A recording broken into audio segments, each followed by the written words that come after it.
Take a piss if you need to, and let's talk."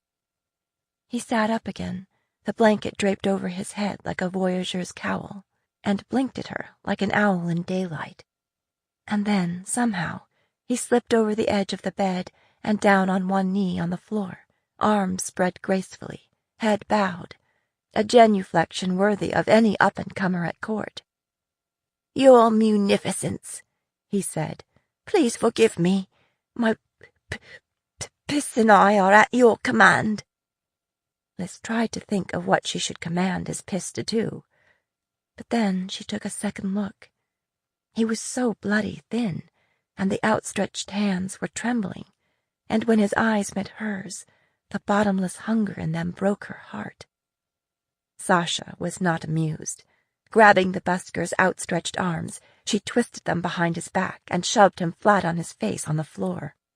Planting a knee at the base of his spine, she growled, "Do you think this is some kind of joke? The princess doesn't have time for your nonsense." "Hang on," Liz said. "Let him go, Sasha." Sasha looked up at her, a warning in her eyes. "He's a chameleon, Your Highness. He knows how to play you."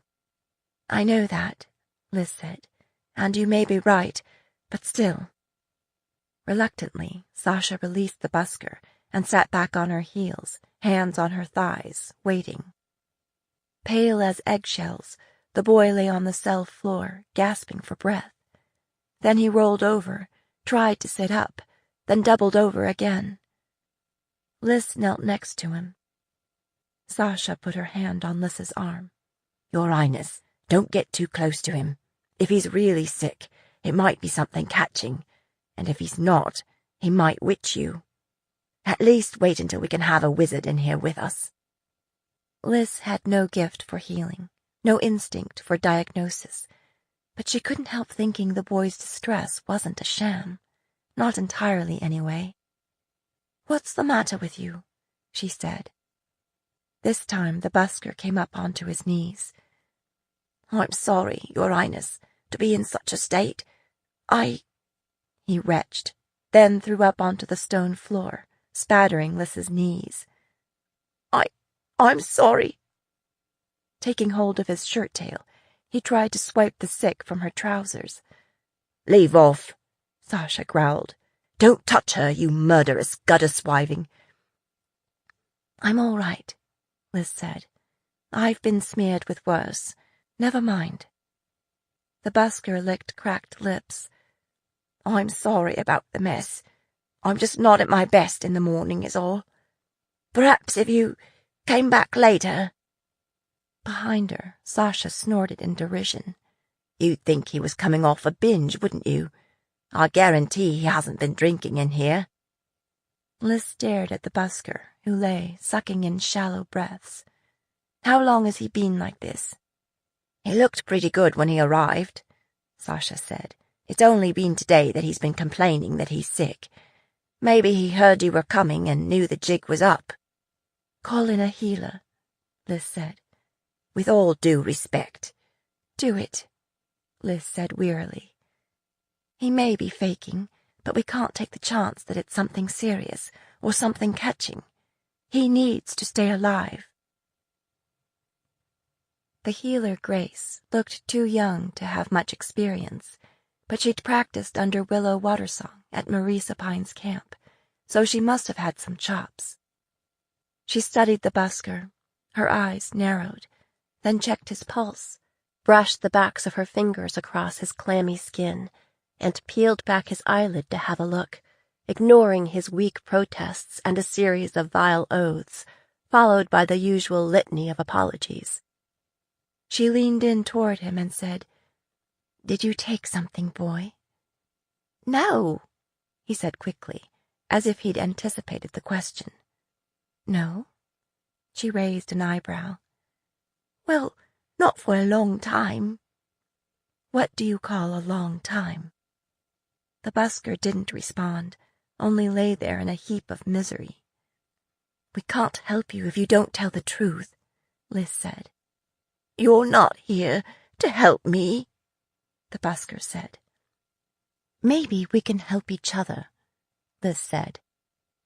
The busker rolled onto his back, shading his eyes against the light with his forearm. "All right, I do use the leaf now and then," he said, "but I can take or leave." "How long's it been?" the healer asked. "This morning." "This morning?" Sasha would have said more, but Grace raised her hand to hush her. "So you've used it in here?"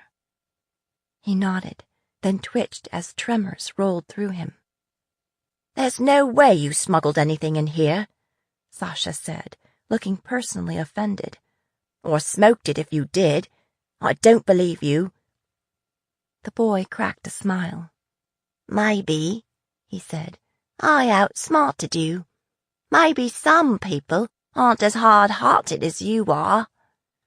He gasped and doubled up, clutching at his middle. "Only this seems to be unusually—" He didn't seem to know how to finish the sentence. Sasha began tearing the cell apart, pawing through the busker's meager belongings. "Where is it?" she demanded. "Where do you hide the rest of it?" "There wasn't much," he said. "It's all gone. I wouldn't— Ah!" His face twisted, squeezing out tears, and he rolled into a ball. "I think you might have smoked some bad leaf," Grace said. "It would help if I could have a look at any that's left." For a long moment, the busker didn't respond. Then he reached into his breeches and pulled out a small pouch. "Here." He swallowed hard. "But I hope you'll see your way clear to give it back when you're done looking." Grace didn't reply. She yanked open the drawstring neck and shook a dark wad out onto her palm. She rubbed it between her fingers and took a sniff. Her eyes widened, and she took another. Then she dumped the leaf back into the bag, crossed to the washstand, and scrubbed her hands thoroughly. "Whoever sold you that leaf was no friend," she said. "It's been soaked in oil of moonflower." "I've never heard of that," the busker gasped. "That's because it's a poison," Grace said. For a long moment, nobody said anything. Sasha, in particular, looked like she'd been run over by a cart. "Well," the busker said with a hollow laugh, "that explains a lot." Liz dropped to her knees beside him. "Busker," she said, "this is important. Where did you get this razor leaf?" He looked up at her with muddled eyes. Then he shrank back, batting at something invisible. "Get away!" Liz leaned back to avoid his flailing arms. Sasha moved in on his other side, doing her best to pin his arms. The busker quieted a bit. His eyes cleared and focused in on Liz. I didn't know.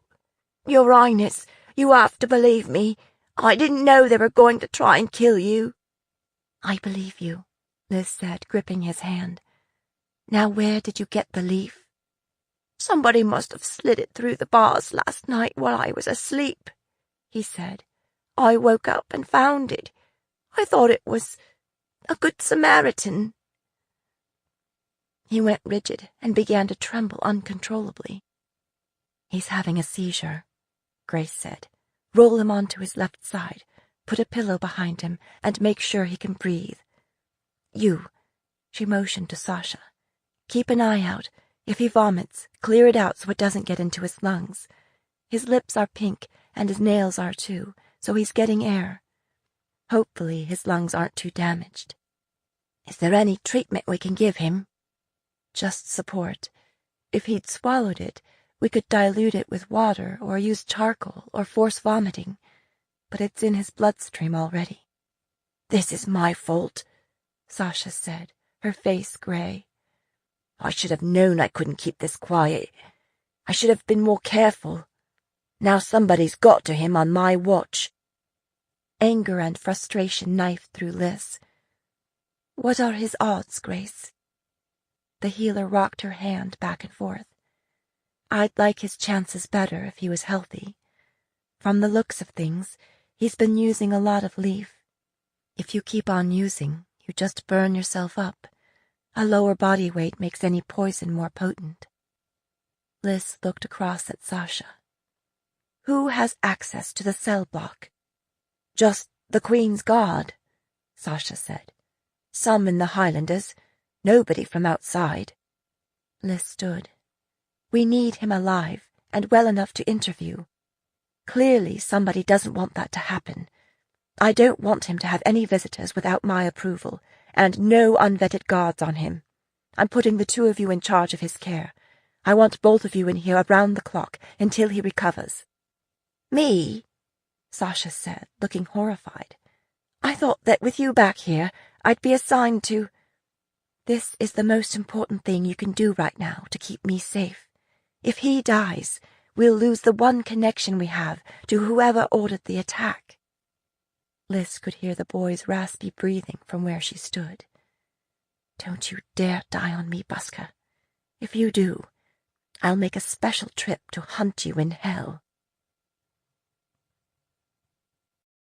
36. By Land and by Sea. It had been 2 weeks since Jenna collected her leatherwork from Sparrow, but she and Cass hadn't traveled far.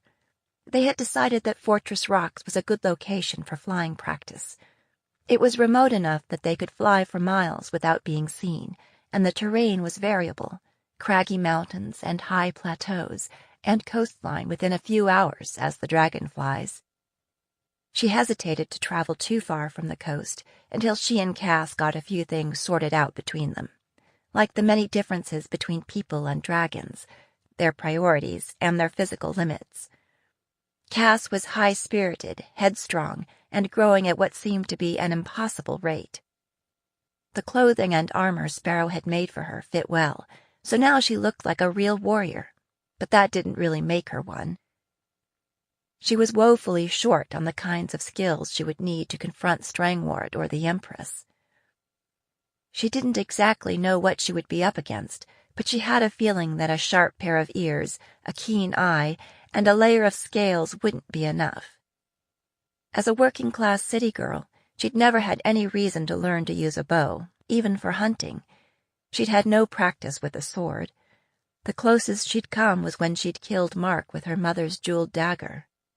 She was good at setting fire to things and blowing things up on the ground. She guessed she could drop boulders or bombs on an enemy. Still, she felt like the weak link. Cass had armor and weapons built in. He seemed to look on Jenna as a small, rather feeble dragon who'd somehow misplaced her wings, yet showed no sign of growing a new pair. They practiced incinerating dead trees and sharpening Cass's aim, even when flying at high speed, and flying the zigzag patterns that would allow them to evade enemy fire. Sometimes they played games in the sky, writing words with smoke and flame, because that took precision flying. Sometimes they engaged in mock aerial battles with eagles and hawks. The tack Sparrow had made worked spectacularly well, especially considering that the leatherworker had never seen a dragon. Jenna had to make some adjustments to get it to the right size, and then continually refit it to accommodate Cass's growth. She'd always been good with her hands. Flamecaster scarcely seemed to notice the harness and saddle once Jenna strapped it on, but it gave Jenna a lot more confidence when the young dragon got creative with acrobatics.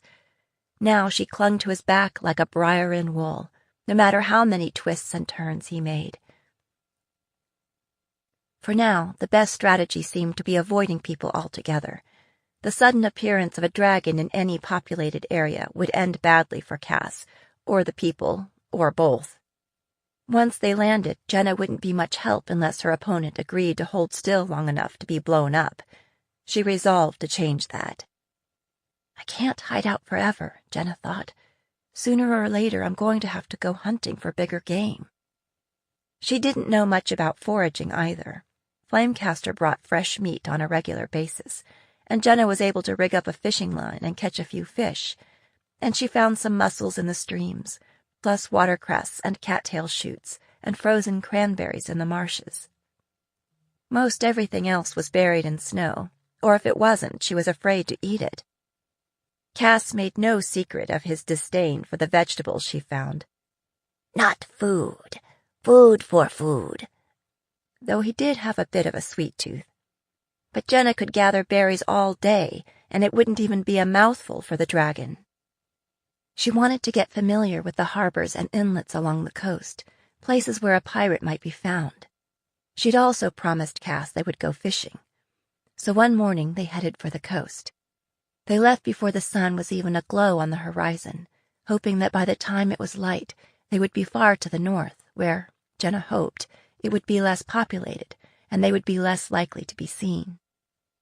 They soared over snow-covered peaks, then turned straight north toward an inlet called Invaders Bay on the map.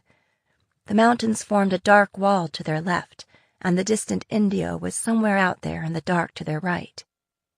The peninsula they were crossing was relatively flat and snow-covered. Midway across, Jenna could see a large, dark shadow below, moving south toward them. "What's that?" Jenna muttered. "Herd of fells deer," Flamecaster said hopefully. "Fat sheep?" "Not at night," Jenna muttered. "Let's go see." As they drew closer, Jenna could see that it was a swarm of riders pushing hard to cross that flat span of land.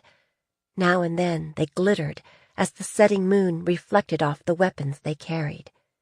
An army. As they flew over the horse troops, Cass stayed high, which was his usual practice when they encountered the rare person on their flights. Hopefully, in a land unfamiliar with dragons, they'd be taken for some sort of large bird. Was this the Northern Highlander army on the move, riding hard to meet some sort of threat from the south? If so, they weren't wearing their usual camouflage clothing, the greens and browns of the forest, or the white of the winter landscape. Could Arden be moving to retake Delphi, or attack Fortress Rocks again? They weren't wearing the dirtbag tan of Arden either. In fact, their clothing varied dramatically, so much so that they didn't look like an army at all, but they moved like an army under orders for a forced march. Could they be a band of mercenaries hired by Arden? Were these more of Strangwart's lot? What was it King Gerard had called them? Horse savages? Had they come here from Carthage to close the jaws of a trap around her from a different direction? "It's not always about you," she told herself, but she needed to know. "Cass, can you go a little lower?" By now, the moon had been swallowed by the clouds shrouding the western peaks, so at least they wouldn't cast a shadow on the ground. Jenna had to hope that her eyes were sharper than those of the horse warriors. Flamecaster came around and crossed the peninsula again, dropping much lower than he usually did so she could take a closer look. Though the riders were bundled up warmly, there was something about their dress and appearance that reminded Jenna of Strangwart's guard, the Stormborn, he'd called them. Then her breath seemed to catch in her throat. They were mages, most of them, mages who displayed an odd tinted glow, like the one she associated with Strangwart's companions. Strangwart's mages had glowed red. The wizards she'd seen in Delphi, the only kind she'd seen until recently, glowed with a blue-white light. These glowed purple, like a shadow or a deep bruise, almost as if they were sucking up light rather than giving it off. Why would they send so many to hunt one girl? They didn't know about Cass, did they? Or were they on some other mission? Should she warn someone? Who? If they were looking for her, the last thing she needed was to draw attention to herself. Riding in on a dragon would be a good way to do that. She didn't know enough even to take sides. Anyway, maybe mages in the north came in all sorts of colors. This northern country that had seemed so empty was getting too crowded. "Let's get out of here," Jenna said, nudging the dragon with her knees. "Let's try our luck farther south this time." Cass turned, making a wide, shallow arc to head back toward the shelter of the mountains. They approached the coast again, this time aiming between the town of Chalk Cliffs and the border port of Spirit Gate. As they neared the ocean, the terrain plateaued until it ended in a series of white cliffs along the water. Those were easy to pick out, even in the gray dawn, for sharp-eyed flyers. A harbor town hugged the tops of the cliffs. This would be chalk cliffs. Fish? Flamecaster prompted her, in case she'd forgotten. Remember, first we're going to fly along the coast and look for ships. Then we'll fish. Fishing was the carrot that had enticed Cass to agree to this plan.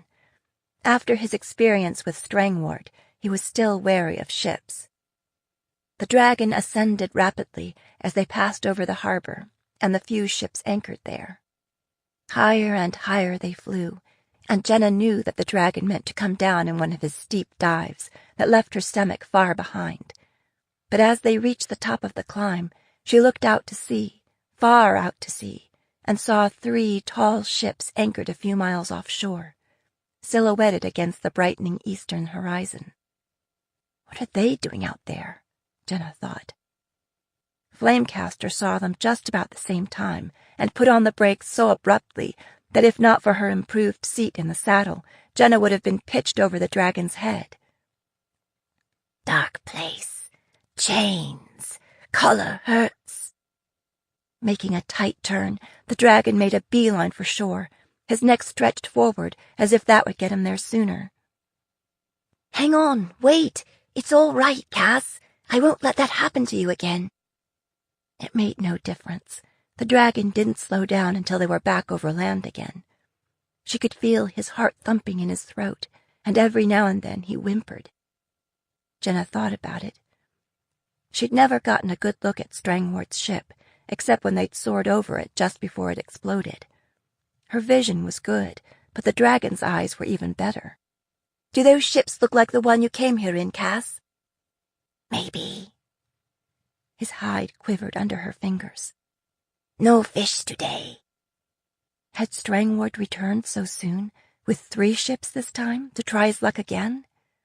Had the Empress joined the hunt? How would they know if she was here in the north? They could be Ardenine vessels, ready to swoop in on ships entering or leaving the harbor, or pirates after other goods that had nothing to do with her. Mountains. Cass had been subtly shifting course, flying more and more westerly, away from the coast. She understood his desire to flee back into the mountains, but if they were going to go after Strangwort or the Empress, Cass would have to make his peace with ships. They both had demons to fight. Maybe, with a little shared courage, they could do it. Not every ship is after us, she said, resting her cheek on Flamecaster's shoulder and stroking him between his stubby horns. Let's find some fish. She'd been working on teaching the dragon directions, and now he swerved south, following the coast just offshore. They'd gone just a short distance when another tremor ran through him. More ships. Cass was trying to sound nonchalant. Not after us, maybe. Jenna looked down and saw what seemed to be a race going on. 2 northbound ships were running parallel to the cliffs, zigzagging back and forth to catch the wind.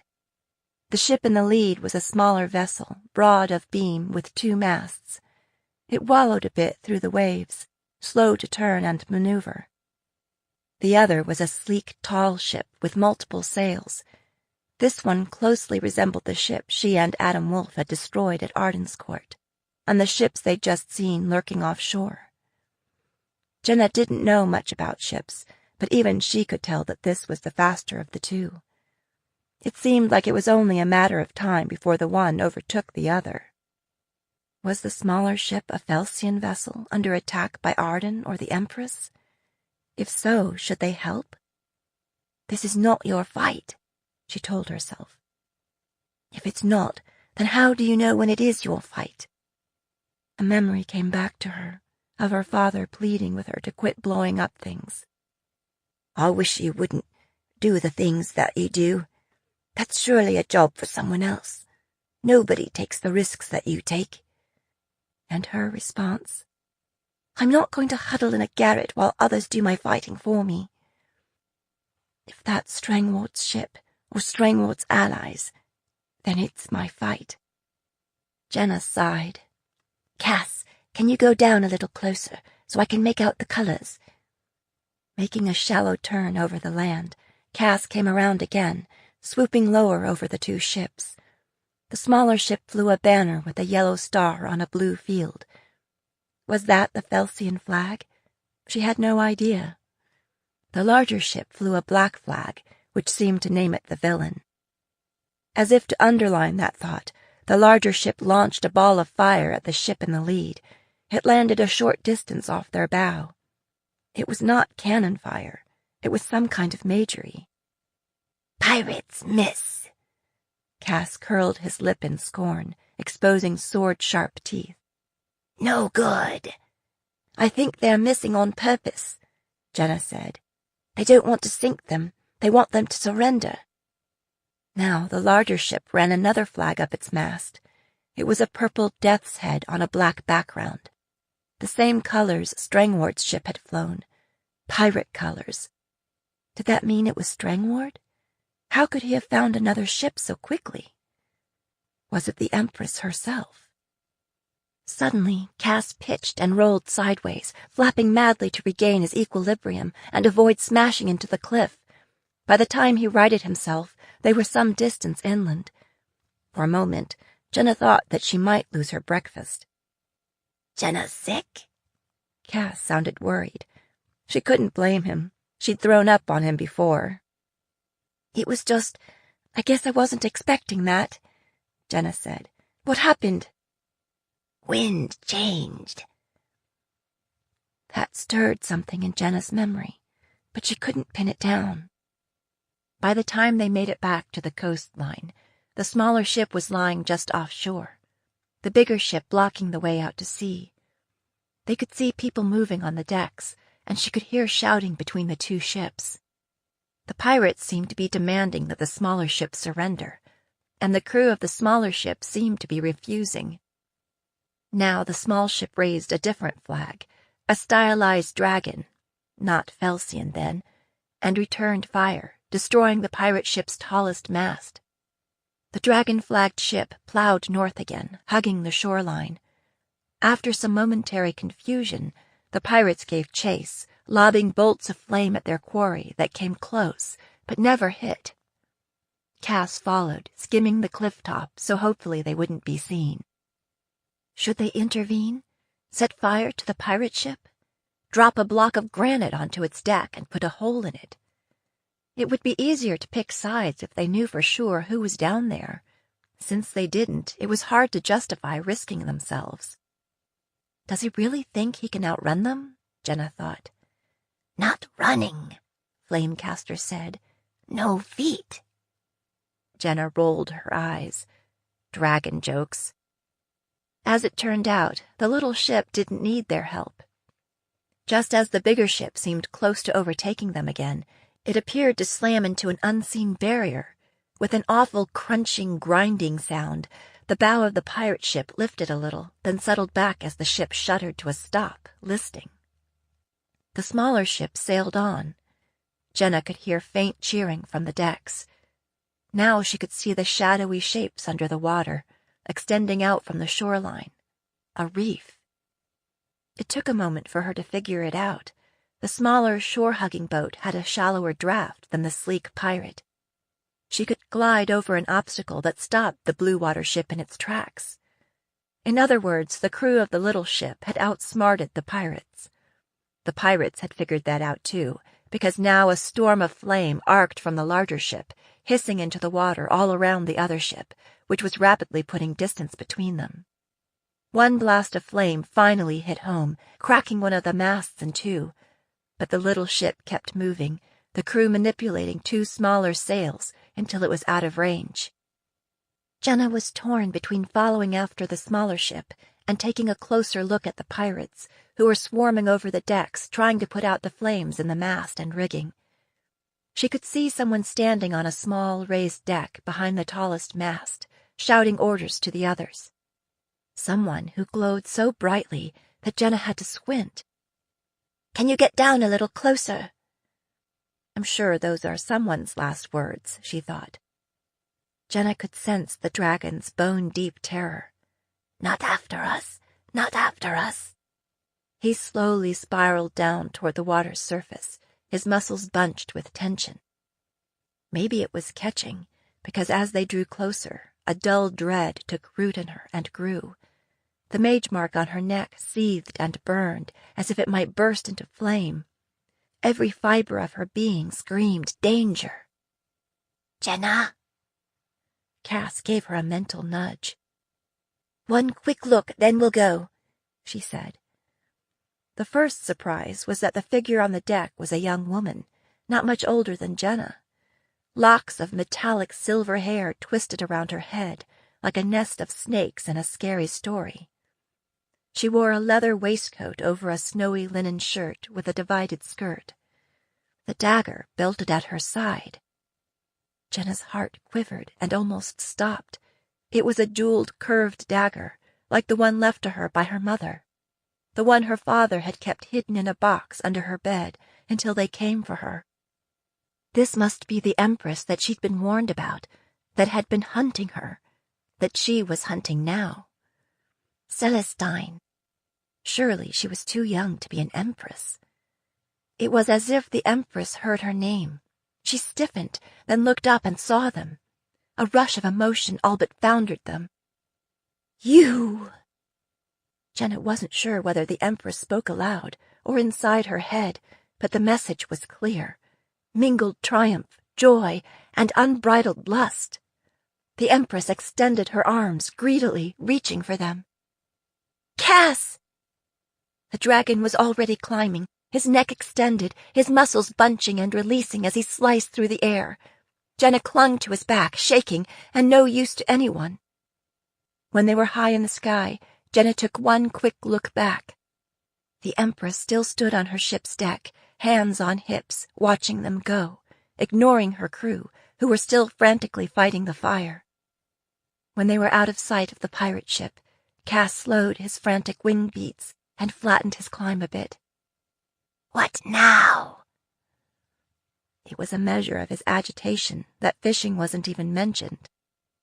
"We need to find that smaller ship the pirates were attacking," Jenna said. "It seems like they might have some of the answers we want." 37. A second interview. Brian didn't remember much about the days immediately after he smoked the bad leaf. Most of it he didn't want to remember, being the kind of person who tries to move on from misery. He didn't know how much of it was from the poisoned leaf, and how much from withdrawal, but it wasn't something he cared to relive in his mind, or elsewhere. But there were a couple of high points. For instance, Talbot scrubbing the muck off him with this wonderful rough, hot washcloth which left his skin tingling, and feeding him thick soups and rich puddings once he stopped hurling. She might have even massaged his back when it was tied up in knots, but he might have made that up. There was this other thing that was probably a dream, but he enjoyed it anyway. He heard this wonderful music and thought it might be choirs of angels, which didn't make sense, given the way he'd lived his life up to now. It turned out to be the princess playing her basilka for him. Now I can die happy, he thought. He'd thought he was on his way to doing that before he got executed. They likely had special methods for those who try to hush a princess, and he'd just as soon sit that out. But now he was actually feeling better, so he had to act fast. Dying seemed easier than escaping. Brian closed his eyes and folded his hands and tried to let go of his body. But he kept on breathing, and before long he got hungry and thirsty and had to take a piss. Why is it that a person is always dying when he doesn't plan on it, but when it's in his best interest he has no luck at all? The next time Talbot came in, Brian asked for pen and paper, and she brought some. "I hope you're planning to write out your confession, scumbag," she said. But he could tell that her heart wasn't in it. Brian was pretty sure he was winning Talbot over. As time went on, she seemed less and less likely to cut off body parts. That had been his goal, to remain intact during his incarceration.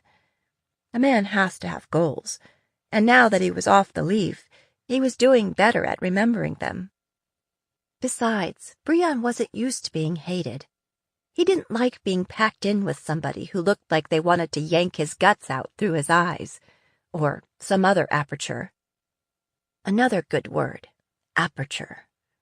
He wondered where he'd picked that up. Words were like the Tamric itch. All of a sudden you had it, and don't know where you got it. "Well," Talbot said, "what are you planning to write?" Brion hadn't realized that she actually wanted an answer. "I'm going to write my eulogy," he said. "What's that?" Talbot said suspiciously. "It's kind of a tribute speech they give after a person is dead," Brion said. "Why do you need one of those?" Talbot took a quick look around. "You aren't planning to. You're the one that said I'd be hung for the 2 that died in Ragmarket." "Oh, right. You will be." Only this time she wasn't gloating like before. "You're going to write your own? Nobody else is going to do it." "You've got that right," she said with a snort. But still, she stood, rubbing the back of her neck, frowning at him. "You don't have anyone. There's nobody we should send a message to."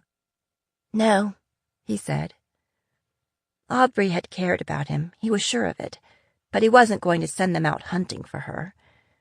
He imagined himself going to the block, and her out in the audience somewhere, in a long black veil. He liked everything about that story, except the going to the block part. Then he had an inspiration. He looked up at Talbot and said, "If I write something down, would you read it?" "Me?" Talbot took 2 steps back. "You don't want me reading it." She paused. "Do you?" "I do," Brion said. "I feel like you've been a big part of the story of the end of my life. I've probably spent more time with you than anybody else that could do it." "What are you going to write?" Talbot asked suspiciously. "You'll see. If you look it over and you don't want to read it, you don't have to. I'll be dead anyway."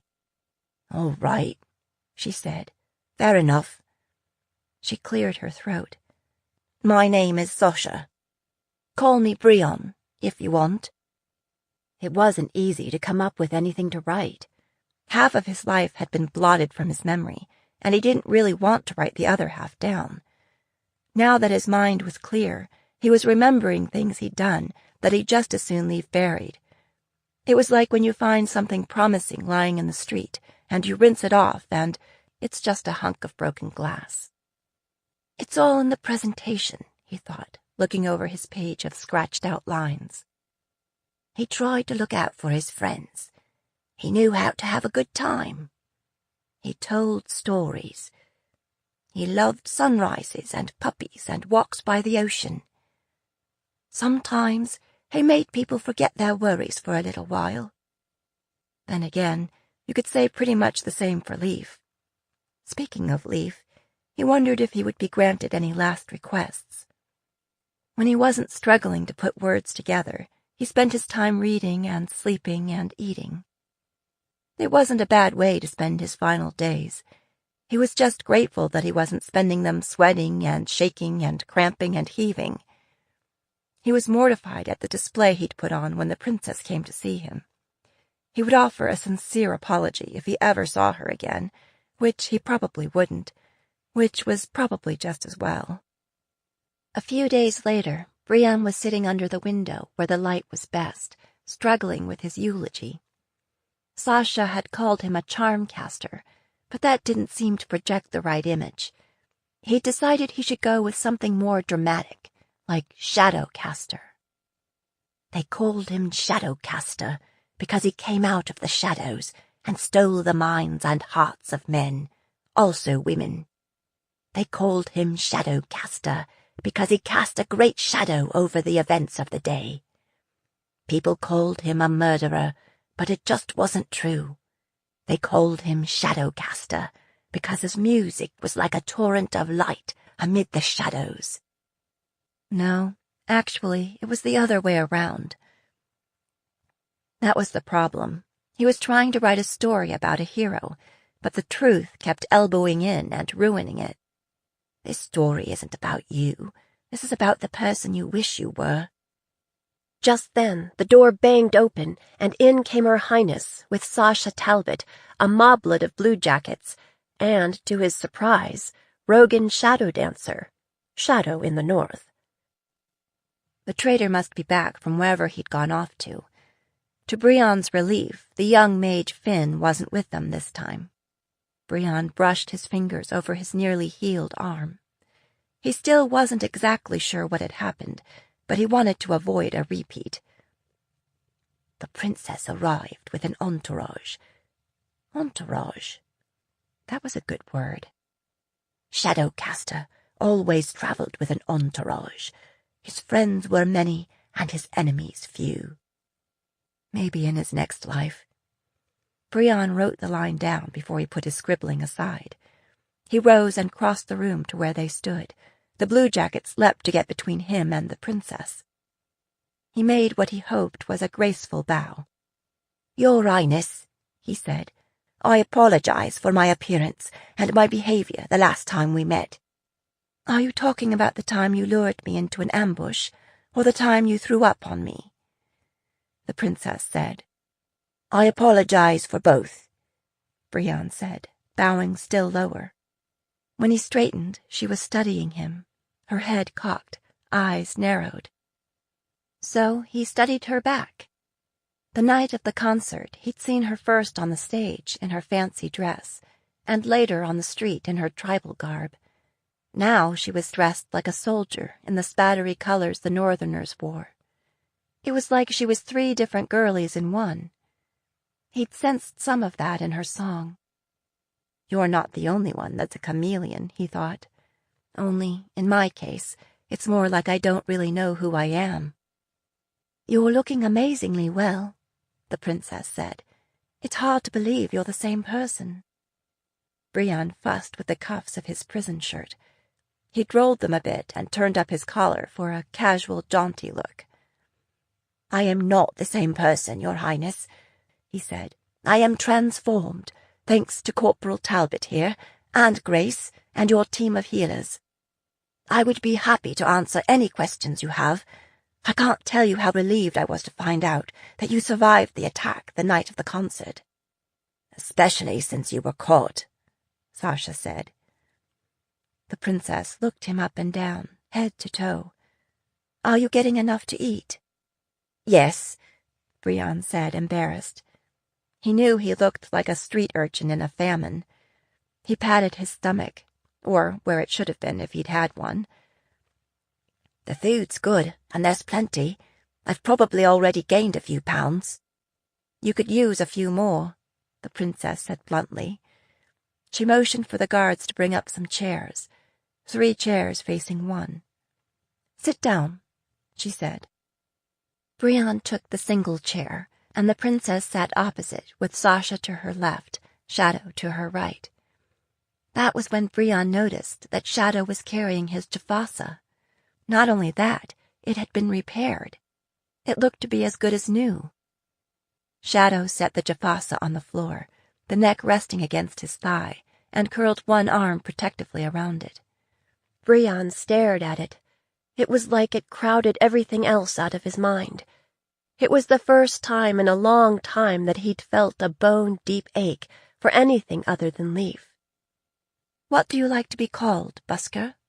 the princess asked. "Brion," he said. He licked his lips and took a chance. "I can't help but notice that you've repaired my Jafasa." Shadow nodded.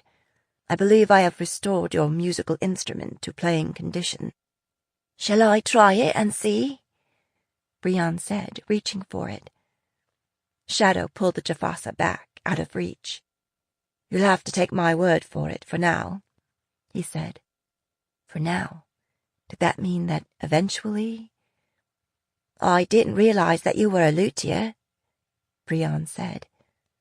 "I make flashcraft," Shadow said. Brion shifted his hungry gaze from the Jafasa to the trader. "Flashcraft? What do you mean?" "We are assuming that there is magic in this device, that it functions like an amulet to channel power," the princess said. "So we decided to repair it and see if it would help us understand your magic." Has it? The trader shrugged. We're all eager to hear what you have to say. It had been a long time since Brion had thought of much, aside from making it to his next hit. He'd not thought of his talent for connection as majory. That would be a dangerous play in Arden or any of the down realms. I don't know. I'm just a musician. I don't know how it works. I mean, I know how to play it is all. He paused. I can play the flute too, and the basilka, and the harpsichord in a pinch. Do they all charm people, the way the Jafasa does? Shadow stroked the fretboard gently, like he was taunting him. Musical instruments are simply tools that allow nuanced musical expression in the hands of the right person, Brion said. They all gaped at him. He was a little surprised himself. He sure was discovering a big stash of words, now that he'd quit the leaf. The mage mark on your neck says that you're more than a simple musician. I said I was a musician. I didn't say I was simple. He thought a moment. Like I said, any instrument helps, even my voice. It's just that the Jafasa or the basilka, really any stringed instrument, can deliver a complexity that my voice can't. People are chords, not single notes. So unless somebody is a very simple person, my voice doesn't capture them exactly. Her Highness nodded.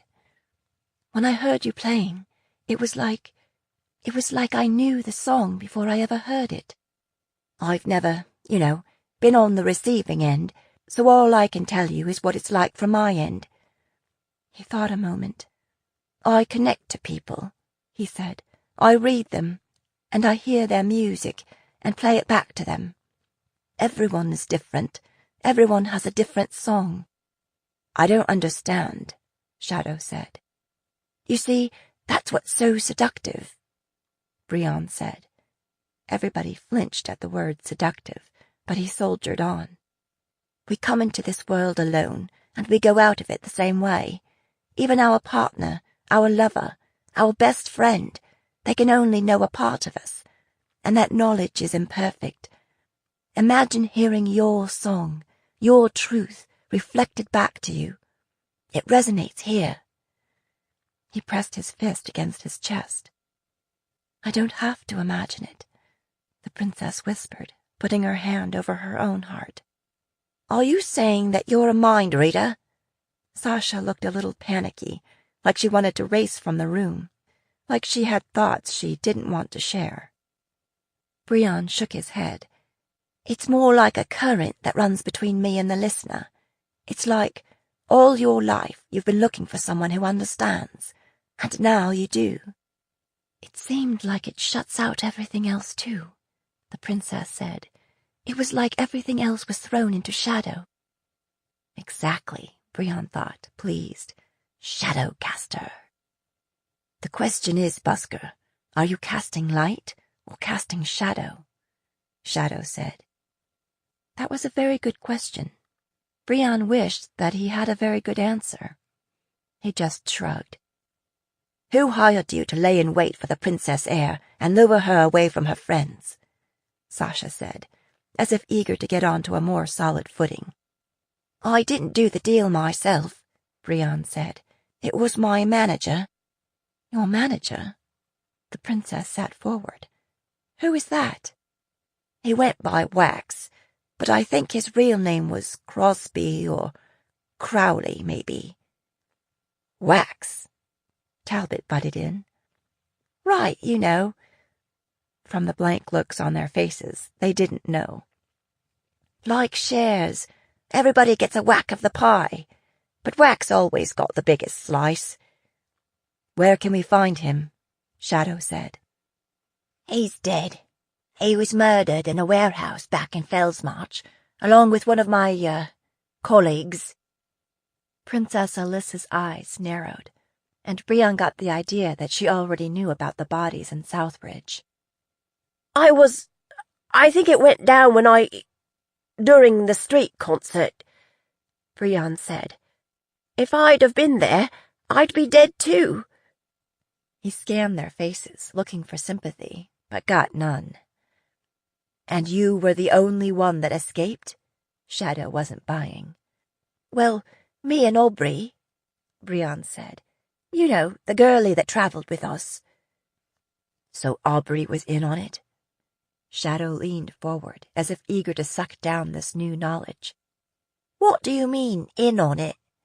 Brienne was getting a little prickly himself. She knew about the gig, that's all. We're musicians. There were 4 of us that travelled together, including Wax. Where is Aubrey now? Shadow asked. Maybe he and Aubrey had been at odds lately, but Brienne wasn't going to give her up. Like I said, I don't know. All I can figure is she saw through you before I did and ran. He paused. Something had just occurred to him. Hang on. She wasn't the one who outed me, was she? No, Shadow said. I figured it out on my own.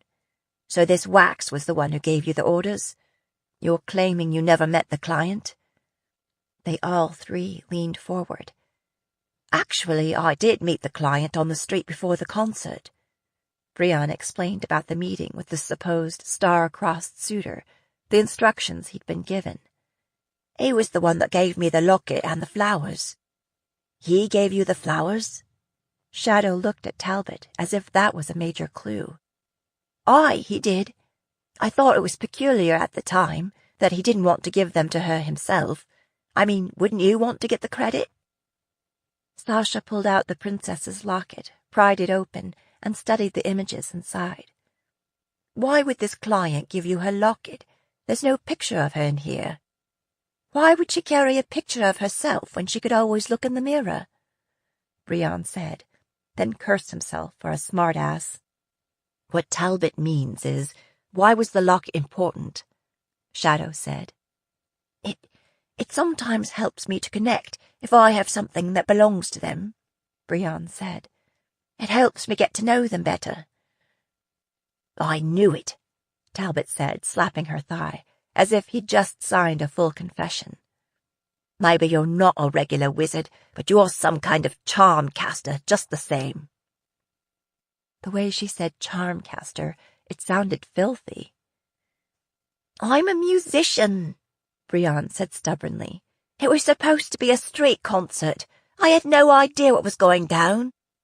You didn't think that was an odd request? Brienne hesitated, then decided to continue on with the truth, since it hadn't cost him so far. I did think it was an odd request, but no odder than some others I've heard. As soon as some hear private performance, they get all kinds of ideas. But I'm a musician, that's all, not a killer. Although the client had asked him to lead the girlie along the riverbank to a secluded place where he'd be waiting. And Brienne had questioned it at the time, but went ahead anyway. Anybody with a brain in his head would have known something bad was going down, this annoying voice in his head said. What was the money? Shadow asked. When Brienne didn't answer right away, Sasha said, What did you get paid to deliver a girl into the hands of assassins? What did I get paid? Nothing. Well, I did get a suit of clothes and a bath, but lives go cheap these days, don't they? No, Brienne said. According to Wax, the client was offering 40 girlies. I was supposed to be paid after the wooing. The wooing? Is that what you call it? The princess glared at him. Brienne's cheeks burned. Since the client told me he was a suitor, I used music to put he didn't want to use target, since he was in enough trouble already, the audience into a willing mood. Willing to do what? Sasha had the kind of look on her face that said she might just come through the table at him. Brienne groped desperately for something to say that wouldn't be too incriminating. Willing to, listen to what my client had to say, that's all. Talbot shook her head, her face twisted in disgust. Brienne sighed inwardly. I'm losing ground again, he thought. She'll be back to hating me before long. What did he look like? Princess Alyssa said. I didn't get a good look at him. He was all wrapped up in a cloak, with a scarf muffling his face. Brian paused. He was tall, taller than me, and I'm not sure, but I think he was a mage. Shadow sat forward. What makes you think so? He had a mage-ish glow. Now we're getting somewhere, Sasha said with mock enthusiasm. We'll just question all the tall wizards in the queendom and see if we can turn up any leads. That helps, though, the princess said. Anything that narrows the search. Was there anything else, even something minor? Well, he clanked. He clanked? The princess raised an eyebrow. Yeah, it was like something jangled when he moved. He clanked and he jangled and he glowed, Sasha said. We'll nail him for sure. Did the client give you a name? Shadow asked, not looking especially hopeful. Did he? Brian tried to remember. I don't think so, he said slowly. And then it came to him, like sunlight breaking through cloud. It was Darien, he said. He said his name was Darien. His rushers called him that too. His rushers? Her Highness cocked her head. You heard them talking. How exactly did that happen? It seemed like every question Brian answered only birthed another question. Yet he was finding that if he told the truth, he didn't have to remember what lies he'd told before. A couple of days after the concert, I went back to the warehouse where I'd been staying. When I got there... His voice faltered. When I got there, Wax and Goose were dead. They'd been murdered. How were they killed? Sasha asked. Again, Brian had the feeling that she knew the answer and was testing him. Their throats were cut. While I was there, I heard somebody coming, and it turned out it was Darian's rushers, come back to make sure there was no clues left. I heard them talking then. And once again, you escaped, Shadow said, raising an eyebrow. Brian looked him in the eye. I escaped. What else did they say about this Darien? From what they said, he sent them back there to make sure there were no clues left behind, Brian said. They seemed scared of him. They all looked at each other. Was there any mention of Arden or the war, or why they would target me? Princess Alyssa asked. Brian thought about it, then shook his head. They all seemed afraid to ask questions. I'm told you got this musical instrument from your father, Her Highness said. Was he a musician too? Was he the one who taught you how to play? Maybe. I think so. I'm not sure. When Sasha huffed at him, he said, Look, you always think I'm lying, but I'm telling the truth here. I don't remember anything from before I was about 10 years old. I remember wandering the streets of Boston Bay, dragging the Defossa behind. So I started busking, even back then. It was one way for a 10-year-old to make a little coin. Still, I'd probably be dead if Wax hadn't taken me in and added me to his travelling show. Brian looked from face to face. He'd done his best, but they still looked disappointed. I must admit, Brian, that I am running out of patience, Her Highness said. You are the single thread that might allow us to track down those responsible for a series of cowardly murders. I need more from you. I've told the truth, Your Highness, Brian said. It's so bloody rare that I suppose I shouldn't expect everyone to recognize it when they hear it. The princess leaned forward, hands on her knees. I need a lead. I need to find out who is feeding information to those who mean to do us harm. I need something we can use. She gestured toward the others in the room. Everyone here has suffered losses, grievous losses. What am I supposed to tell them? For once, Brian had nothing to say. Many in my position would feel justified in resorting to torture, Princess Alyssa said with harrowing frankness. Gods and martyrs, Brian thought. Why couldn't I be the prisoner of a sweet fairy tale princess instead of this fierce, warlike one? If you torture me, Brienne said, I will talk. I will sing like any bird. I will tell you the most marvelous, detailed stories. I will name names at the highest levels. In fact, one of my accomplices may be right here in this room. He paused, letting that sink in. And it will all be a lie, because I already told you the truth, and that wasn't good enough. His eyes met the princess's. He was all in, knowing that his play could either 1, prompt them to pull out the torture tools right away, or 2, convince them that torture was a waste of time.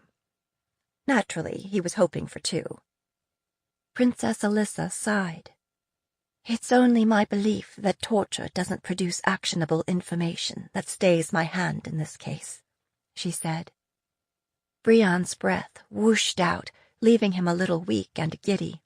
If I may say so, Your Highness, you are truly an example for others when it comes to— However, she said, setting his heart to hammering again, we have other ways to exert pressure. She picked up the Jafasa with one hand and strode to the hearth, dangling the instrument over the flames. I'll give you a week to think about it. After that, this goes into the fire. She handed it back to Shadow. Think on that, Busker. Maybe you would like a chance to play this one last time before we carry out your sentence. You are truly an example for others when it comes to hard-heartedness. That's what I meant to say. He was already writing a tragic ending to this story. As she turned away, Brienne said, What is the custom here in the north? Am I to be hung, beheaded, or burnt alive? She turned back and smiled a crooked smile. Maybe all 3. 38. Reunion. Jenna found that she preferred the role of hunter to that of prey for a change. Still, even from the air, the fugitive ship wasn't easy to find. The sun was setting again when they finally found it hidden in one of the inlets that sliced the shoreline. The ship was nudged up next to the high cliff and camouflaged with branches and leaves. If not for their 2 pairs of dragon-sharp eyes and a fairly small footprint of land to search, they might not have found it. The crew of this ship, whoever they were, seemed to be skilled at lurking along the shore unseen. Was it because of previous encounters with the Empress, or did they too have something to hide? The fact that they hadn't fled back into a major port raised some important questions, such as, if they were not Northerners, then who were they? Had Jenna and Cass come upon pirates attacking each other? They landed on top of the cliff that hemmed in the inlet and crept forward until they could peek over the edge. Down below, they could see a small, hot fire sheltered under the cliff overhang. The enticing smell of roasting meat wafted up to them. But the closer they got to the ship and its crew, the edgier Cass became. Saw a ship, now go! When Jenna didn't respond, he nudged her, practically knocking her over. Go! I need to talk to them, Jenna said stubbornly. You stay here. I'm going down there. If there is such a thing as a dragon pitching a fit, Cass came close, complete with a flaming display. He rose up on his hind legs, and Jenna was startled at how big he had become. No, bad ship, bad men. Enough. Go find sheep. Shh, they'll see you. Color, dark, chains. I know you don't like ships, but color, dark, chains. I have to go. The dragon's armor glittered as tremors ran through him. Cass, come with Jenna. She knew he was scared, and it touched her that he wanted to come with her anyway. If you come down with me, you'll scare them. Yes. I want to talk with them, not fight with them. Anyway, you can't maneuver down there. It's too narrow, and you're too big. I don't want you to get hurt. Cass folded his wings tightly against his body and curled his tail around his feet. Small now. In the end, Jenna descended the steep, treacherous trail alone, following the rocky bed of a small stream. All the way down, the dragon's disapproval clamored in her head. He'd promised to stay on top, but dragon promises are as lasting as a late spring snowfall. She inventoried her weapons. She had her bow, but she wasn't yet an accurate shot. She had her knives, she had her wits. That would have to do. When she reached the bottom, she followed the narrow, rocky beach toward the sound of voices and the flickering light of the campfire. The crew spoke an unfamiliar language, but they were laughing and boisterous, so Jenna got the idea that they were celebrating their narrow escape. Easing forward on hands and knees, Jenna peered around a shoulder of rock. Night had effectively fallen down in the ravine. 7 men and women sat cross-legged around the fire, their faces illuminated by the flickering flames. It seemed they had just finished their meal. Jenna would have thought they'd be passing around a bottle, but instead they were gathered around a small iron stand where they seemed to be brewing tea. Pirates having a tea party? Not possible. Then a man on the near side of the fire stood, his back to Jenna, his fair hair glittering in the light from the fire. He stripped back his sleeve, exposing his muscular forearm. Drawing a blade, he ran its tip along his arm, leaving a dark line of blood in its wake. While the others watched raptly, he held his arm over the pot simmering over the fire and allowed his blood to drip into it. He followed with a fistful of leaves. After the brew had steeped for a few minutes, he poured it into small cups and passed them around. Each person murmured something and drank. Was this some kind of pirate religion? A bizarre blood rite? Was the fair-haired man a priest or a sacrifice? Jenna's vision rippled as she sought to find the truth in him. Something about his stance, the lithe way he moved, even his clothing was familiar. Then it came to her, like a punch in the gut. It was Strangward. Strangward and his gang, still clinging like a tick to the coast of the Indio. Why then had the Empress fired on him? He was her emissary, right? Maybe Jenna should have recognized him sooner, but it had never occurred to her that Celestine would be firing on her own man. Then again, he had failed in his mission to collect Jenna. Was he paying a blood price for that? With every fiber of her being, Jenna hoped so. This man and his mistress had destroyed her life. She'd never expected to find her quarry so easily, and she didn't like these odds. She needed more firepower. Rising into a crouch, Jenna took one step back, then another. That's when the scent of danger filled her nose. Hearing a slight sound behind her, she grabbed for her knife, began to turn. Someone seized hold of her, 2 massive arms lifting her so that her feet left the ground. She struggled, but her arms were pinned so tightly that they were going numb. Her captor carried her forward into the firelight. The others scrambled to their feet, drawing a variety of weapons. Everyone but Strangward. Balancing lightly on his feet, fingering his amulet with one hand, head cocked, he studied Jenna and her captor. The light of recognition kindled in his eyes, and his eyebrows rose in surprise. "Hello, Jenna," he said in common, as if he'd run into her in the market. "This is an unexpected pleasure." His crew shifted and murmured, but still did not stow their weapons.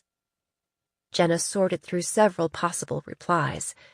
In the end, she said nothing, letting her scowl do the talking. Strangward looked over her shoulder. "Put her down, Tessa," he said. "Also, please disarm her, so that we can have a civil conversation." The pressure on her arms eased, leaving her hands tingling as the blood returned.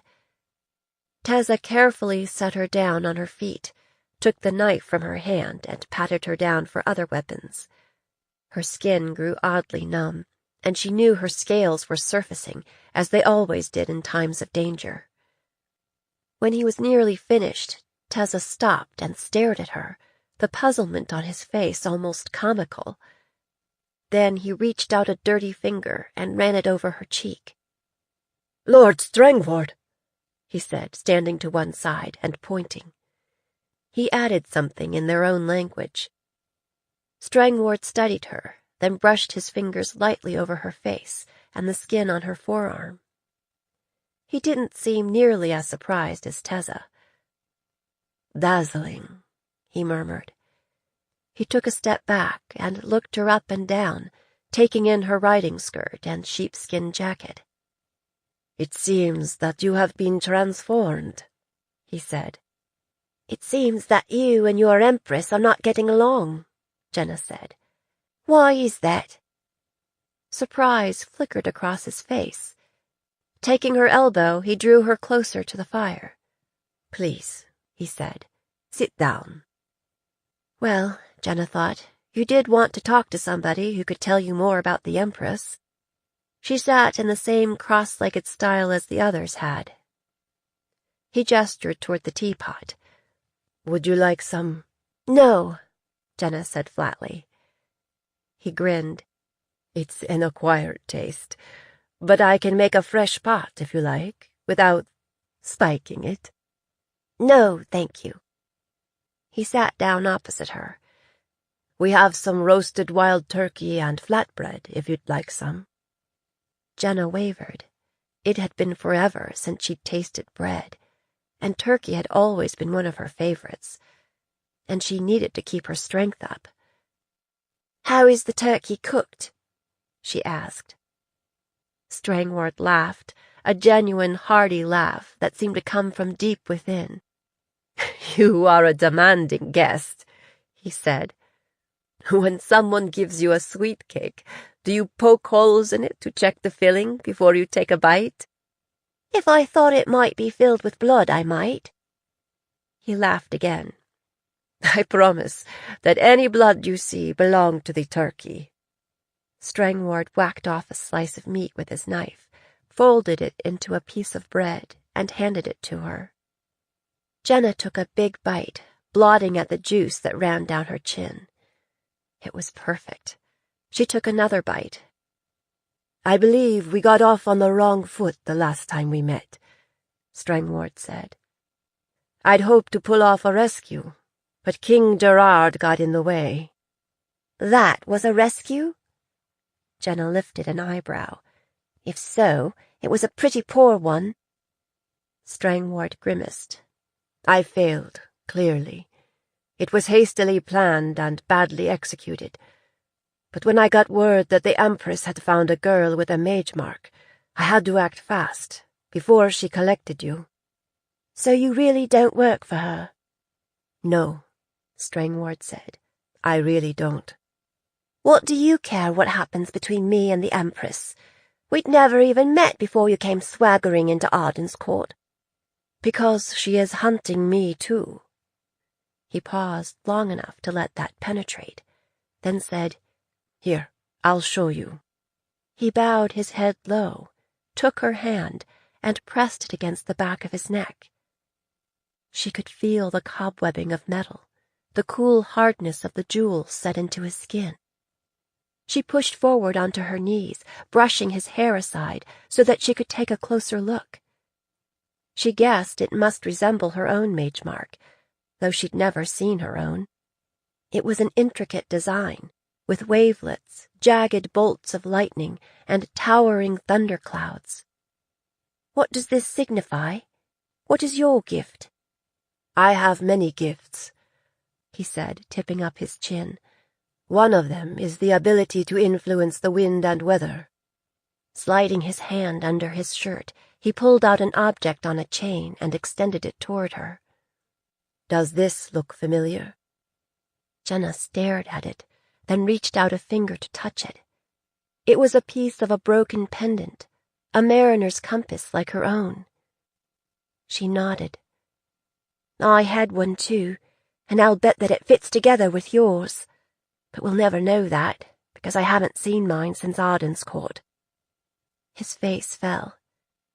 Oh, I'd hoped it might offer some clue. Tears prickled in Jenna's eyes. She wasn't alone. She wasn't alone after all. But, what does it mean? Why are we mocked like this? And what does she want with us? Jenna couldn't help looking out toward the sea. Strangward shook his head. I don't know. I wish I did. That would help me figure out what to do about it. It came back to her, that last night in the tower, Strangward asking her over and over why the Empress was hunting her. And she thought it was peculiar that he was asking her, because if anyone would know, he should. How old are you, anyway? She asked him. I believe I'm about 17, he said. So we're of similar age, but neither of us knows exactly. Do you know of any others like us? There were 2 others that I know of, Strangward said. They were about our age, I'm guessing. He nodded. Sally tracked them down and took them back with her to the Northern Islands, and they haven't been seen since. He shrugged. Now it's possible that they are living lives of leisure as guests at the Empress's court, but you don't believe that? He shook his head. No, I don't. Each time she finds one of us, she grows markedly stronger. It was after she lured one of us to the Northern Islands that she grew strong enough to break out of there. We cannot afford for her to get any more powerful. Strangward spoke lightly, but Jenna could read the bone-deep fear in him. She also sensed that he knew a lot more than he was saying. Is that why you plan to kill me? Jenna demanded, her voice echoing against the cliffs. The pirate flinched, and he and Tezza exchanged glances. He doesn't realize that I overheard their conversation in my room, when Tezza offered to step in and kill me so that Strangward wouldn't have to, Jenna thought. Strangward had refused, saying that he would do it himself. For all I know, he hasn't changed his plans. My lord, Tezza said quickly, you don't have to. No, Strangward said. You cannot step in and save me every single time. He looked directly at Jenna. The Empress has had several opportunities to kill me, but she hasn't. I believe that whatever her purpose is, she needs us alive. So, I planned to kill you if I couldn't rescue you. Because sometimes when a person is desperate, he does desperate things. Right, of course. Jenna stood, dusting off the seat of her skirt. Thank you, Strangward. This has been very informative. I wish you luck staying out of the Empress's way. Strangward blinked at her. Where are you going? I have business of my own, Jenna said. But we need to stay together, the pirate said, so we can work out a way to defeat Celestine. We need to partner up. Maybe I don't want you as a partner, Jenna said. Maybe I don't trust you. I was wrong. I realize that now. I apologize. I can see why you would find it off-putting. When people ruin my life and then try to kill me, yes, I do find that off-putting, Jenna said. Don't you see, if we don't work together, Selly will win, Strangward said. I think I'd rather take that chance than take my chances with you, Jenna said. I cannot take the risk that you will fall into her hands. It's not your risk, Jenna said. It's my risk. I'll decide whether to take it. Strangward's face hardened. I'm sorry, Jenna. I can't let you go. He nodded to his crew, and they moved quickly, encircling her to block her escape. I hope that over time you'll see that Jenna looked past them, down the inlet. "There you are," she said brightly. She gestured, pointing. "Have I introduced you to my friend Cass?" Strangward shook his head, as if impatient with her attempt at trickery. "I promise you, I don't intend you any harm." "I wouldn't worry about convincing me," Jenna said. She pointed. "Convince him." The wide-eyed reaction of his crew finally made Strangward turn to see. Filling the entire ravine, from wall to wall, was an enormous, pissed-off dragon. Flames swam over his hide, and his amber eyes were filled with menace. He drew back his lips, exposing sword-like teeth. Strangward actually did a double-take. His eyes widened, and he gripped his amulet, taking 2 steps back. "I would advise you to drop your hands, Strangward," she said. "Cass is carrying a major grudge against you, and you don't want to give him an excuse to indulge it." Slowly, the pirate dropped his hand. The look on his face was mingled disbelief and admiration. Is that the sun dragon that I—" He leapt back again as the leaves at his feet exploded into flame. "I really don't intend you any harm," Jenna said, "but I'm finding that dragons are not always that easy to reason with." With a bit of a swagger, she walked toward Cass. The pirates silently stepped aside and let her go. They stared as she gently stroked Cass's side. "It seems I have underestimated you," Strangward said. "I get that a lot. We could be powerful allies. Except for the part about watching my back all the time." Fitting her foot into the stirrup, she leapt nimbly into the saddle and looked down at their gaping faces. "Now, as I said, "Jenna, please," Strangward said, speaking low and persuasively. "Give me 2 minutes. This is important." "All right," she said. "Talk to me." "The fact remains that Celestine is here," Strangward said. "Believe me, she is here for us, and any others of our kind. Think of all the trouble she went to in order to track you down in Delphi.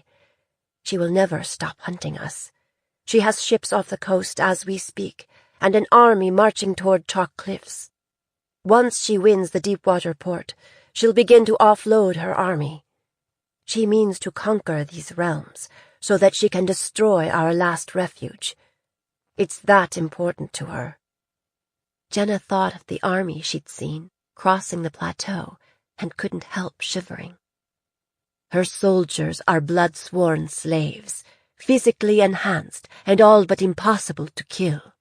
Strangward paused, and his crew shifted and murmured. "We're going to have to help these wetlanders fight back." "We?" "Starting now. The garrison at Chalk Cliffs won't be expecting an attack from landward. We need to warn them. That's where I was heading when Sally drove me into hiding. There's no way I can get there in time. But you," he pointed at Cass, "you can. It's still going to be really lopsided, but maybe, with a little warning." He's telling the truth, Jenna thought. This time. "All right," Jenna said. "We'll see what we can do." Cass was still eyeing the pirates longingly. "Fry the bastards." "No, Cass." "Please." "No, Cass." "Burn ship." "If you insist."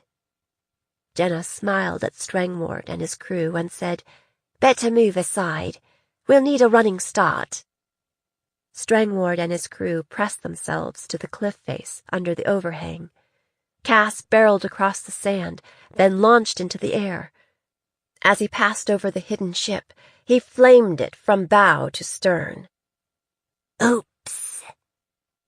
The foliage piled on top of the ship caught fire readily. Soon flames were pluming high in the air.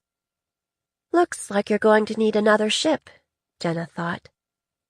Cass completed 2 barrel rolls before they turned south and flew toward chalk cliffs. 39. Living on the Edge. Liz picked her way up the rocky trail, avoiding the wet and slippery spots where the spray from the Indio had made the footing treacherous. Madelon walked behind, a measured distance away. 4 of her wolves trailed along behind them. They'd been several miles around the bay, and now they were climbing to the top of the cliffs overlooking the straits. In the week since the interview with the busker, she'd been taking Madelon out walking nearly every day. She knew he'd want to stay in shape, and he deserved to get some fresh air.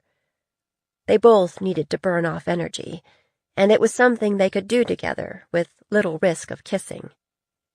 It wasn't that she was worried about what he might do. He was too damned honorable. She was worried that she would be the one to succumb to temptation. That would only reinforce the Southern notion that Northern women were witches and harlots. Not that she cared what Southerners in general thought, but more and more she found herself caring what this particular Southerner thought. There was nothing she could do about the vivid memories of their previous kisses that seemed to bubble up continuously. "Didn't you say that the key is to live in the moment?" That's the excuse people use for foolish behavior. It wasn't a great day for a walk. All the way around the bay, the wind drove sleet into their faces. By now, Madelon knew better than to take her elbow to help her over rough ground, or offer his cloak if the wind-whipped rain and sleet threatened to drive them inside. "If I'm too stupid to bring my cloak, then I deserve to get wet," Liz had told him. "That is how we learn not to be stupid." "That is also a good way to catch cold," Madelon said. "Would you expect me to give you my cloak if you forgot yours?" she asked. And that was the end of it. He was teachable. Liz set a killing pace, but the Ardenine seemed scarcely winded. Eventually they reached the top of the cliff and walked along the edge. Far below, the ocean slammed into the broken rocks as the tide came in. The keep was perched on a rocky promontory that thrust far out into the Indio, guarding the narrows that led into the harbor. Across the straits, the cliffs were fortified and lined with cannon that could fire down on any ships that entered the roads uninvited. At the end of the point overlooking the harbor, a stone wall ran along the edge of the cliff. Liz pointed across the narrow strip of water. "See? That's what I'm talking about." Madelon greeted the sight with a low whistle. "Are those Comptons?" Liz shook her head. "Demis. That gets us faster turnaround on reloading. They're more efficient than yours, too, since we use a closer tolerance to reduce the windage." "Isn't that risky?" "Not if you know what you're doing, and we do." Madelon stared out at the guns for a long while, as if he was either admiring them or memorizing their positions. Then he turned and leaned back against the wall. His hair was a tousle of icy clumps. His cheeks were pinked up from the cold. "Why are you showing me this? Aren't you afraid you're giving away secrets?"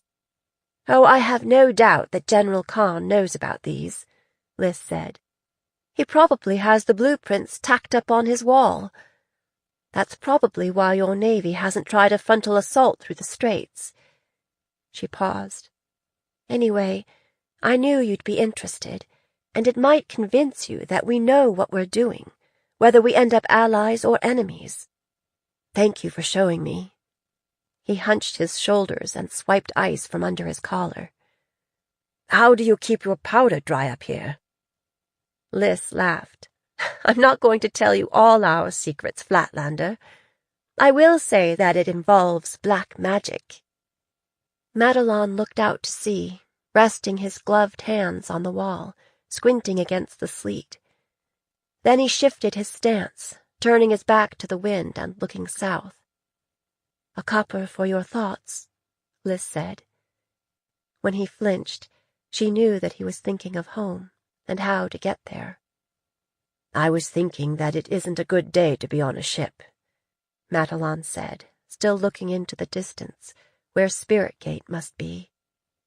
"It's never a good day to be on a ship," Liz said, with enough heat that the Ardenine turned back toward her and raised an eyebrow. "I don't like ships, or the ocean," she said. When he said nothing, she added, "I hope we'll have word from your father soon." He grunted a response. The silence grew heavy and thick and totally self-conscious, the memory of Queen Court hanging between them, like overripe fruit. Liz could hear the soft voices of the wolves from across the pavilion. Out of the corner of her eye, she could see the shadow of stubble along Matalon's jaw, the smudge of a bruise overlaying his cheekbone, the narrow strip of skin between the top of his collar and his earlobe. All of it, every bit of exposed flesh, seemed to badly need kissing. Liz dug her fingers into the ice and tried to think about cannon. Matalon shifted his shoulders, stamped his feet, stuffed his hands into the pockets of his sheepskin coat, licked his lips, and looked everywhere but at her. "Well, maybe we should—" "Hang on." A flicker of movement had caught Liz's eye. To the northeast, just above the horizon, something was soaring. It looked to be a bird, a very large bird, swooping and diving in and out of the clouds. It seemed almost illuminated. Matalon followed her gaze, squinting. "What is it?" Liz pulled out her glass and trained it on the horizon. "I don't know," she muttered, handing the glass to Matalon. "Are your eyes better than mine?"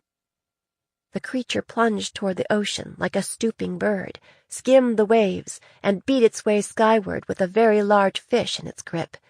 It glittered once in the low sun before it disappeared into the clouds. Matalon handed the glass back. "You would know better than me, ma'am. Whatever it is, we don't have those in Arden." "We don't have them here either." Liz peered through the glass again, but the winged creature, whatever it was, had disappeared. "It reflected the light like it was jeweled or armored or something," Matalon said. "Does that help?" She shook her head. As she stowed the glass away, she heard a loud bonging and realized it was the bell that signaled the arrival of a ship. Liz looked out to sea, which extended gray and choppy to the horizon. Empty.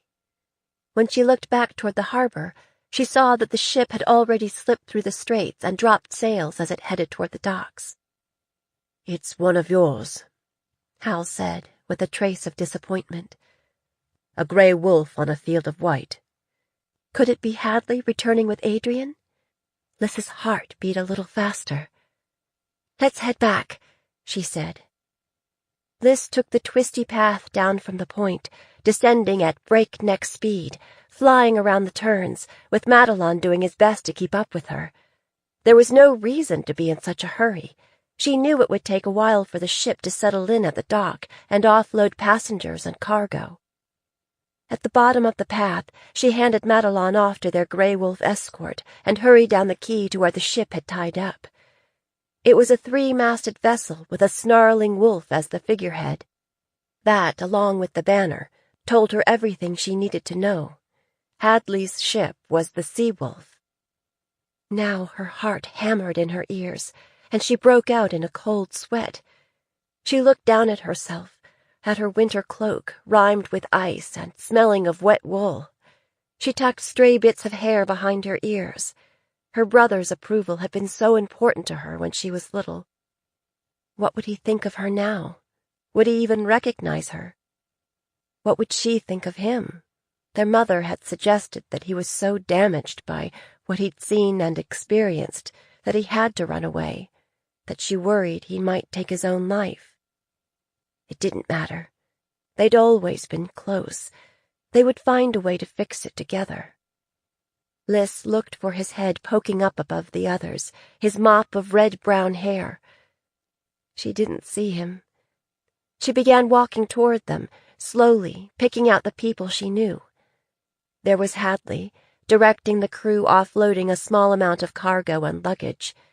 She recognized Garrett Fry, who was a colonel in the Highlanders, and the Grey Wolf Talia Abbott.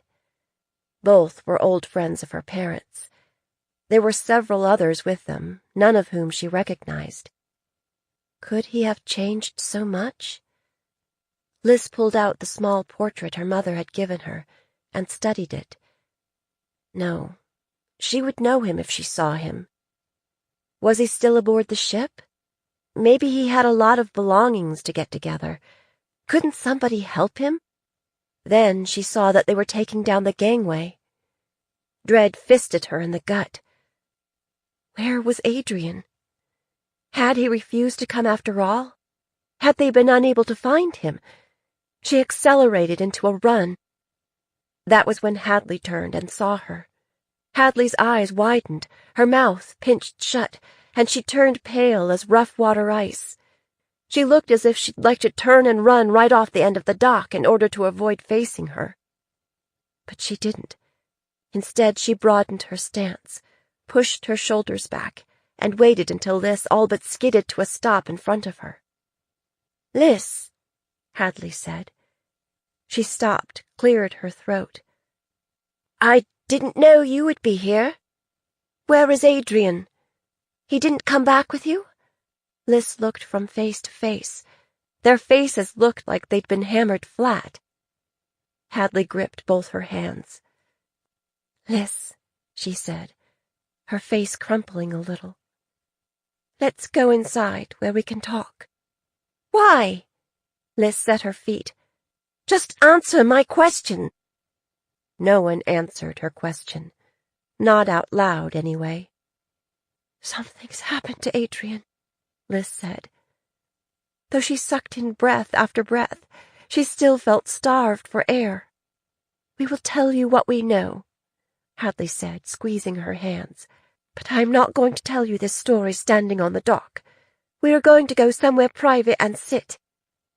Liz ripped her hands free, turned on her heel, and walked landward.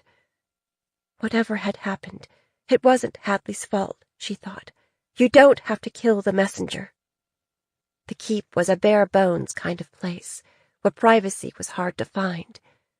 Liz led the way into the armory, since it was usually deserted at this time of day, except for the weapons master, and she booted him out. She sat down on a bench and rested her hands on her knees, her heart thumping in her throat. The three of them, Hadley, Abbott, and Fry, sat side by side on a bench opposite hers, like students called to account. "Well," Liz said, when nobody spoke up. "So," Hadley said, "we sailed down the coast to Baston Bay and travelled inland from there. But when we arrived at Odin's Ford, we learned that there had been an attack on Adrian's dormitory a few months ago. Several people died. 5 priests, 2 provosts, and 2 dorm masters." She stopped, her voice catching in her throat. "2 students disappeared," Fry finished for her. Adrian was one of the 2 students. "The attack seemed to be centered on Adrian's room," Hadley said, as if to kill any flicker of hope Liz might harbor. "We spoke with Joniah Balthus, the dean of Mistwork. He said that Adrian's bed was soaked in blood. 2 of the dead priests were found in his room." That word penetrated Liz's bleakly chaotic thoughts. "Priests? Why priests?" "Balthus says that they were a radical splinter group within the Church of Malthus that goes around killing wizards and... Hadley's voice trailed off. They waited then, as if Liz might say something back. But she didn't. If she opened her mouth, if she moved a muscle, if she broke out of her frozen state, she might start screaming and flailing. And that she wouldn't do. Of course Adrian wasn't coming back. Of course. She was like a young plebe who kept falling for the same prank. Finally, Liz looked at Fry. They didn't find Adrian's body? The grey wolf shook his head. I'm sorry, Your Highness. Captain Grey, Liz corrected him automatically. Who was the other student? Her name was Lila Byrne, Hadley said. Captain Byrne's daughter. Ah, of course. Liz picked at a scab on her arm, raked at it with her broken fingernails until the blood flowed again. She watched it trickle down her arm. Her gut told her that Adrian was dead, that surely he was dead. But maybe it was because she couldn't stand another empty siege of wondering, waiting, and hoping, of spotting his face in every crowd, of hearing his voice around corners, of treasuring up everything she would say to him when they were together again. I've done this, she thought. I'm not doing it again. Liz couldn't shut down the voice in her head that kept repeating, You could have been together. You could have had these 4 years.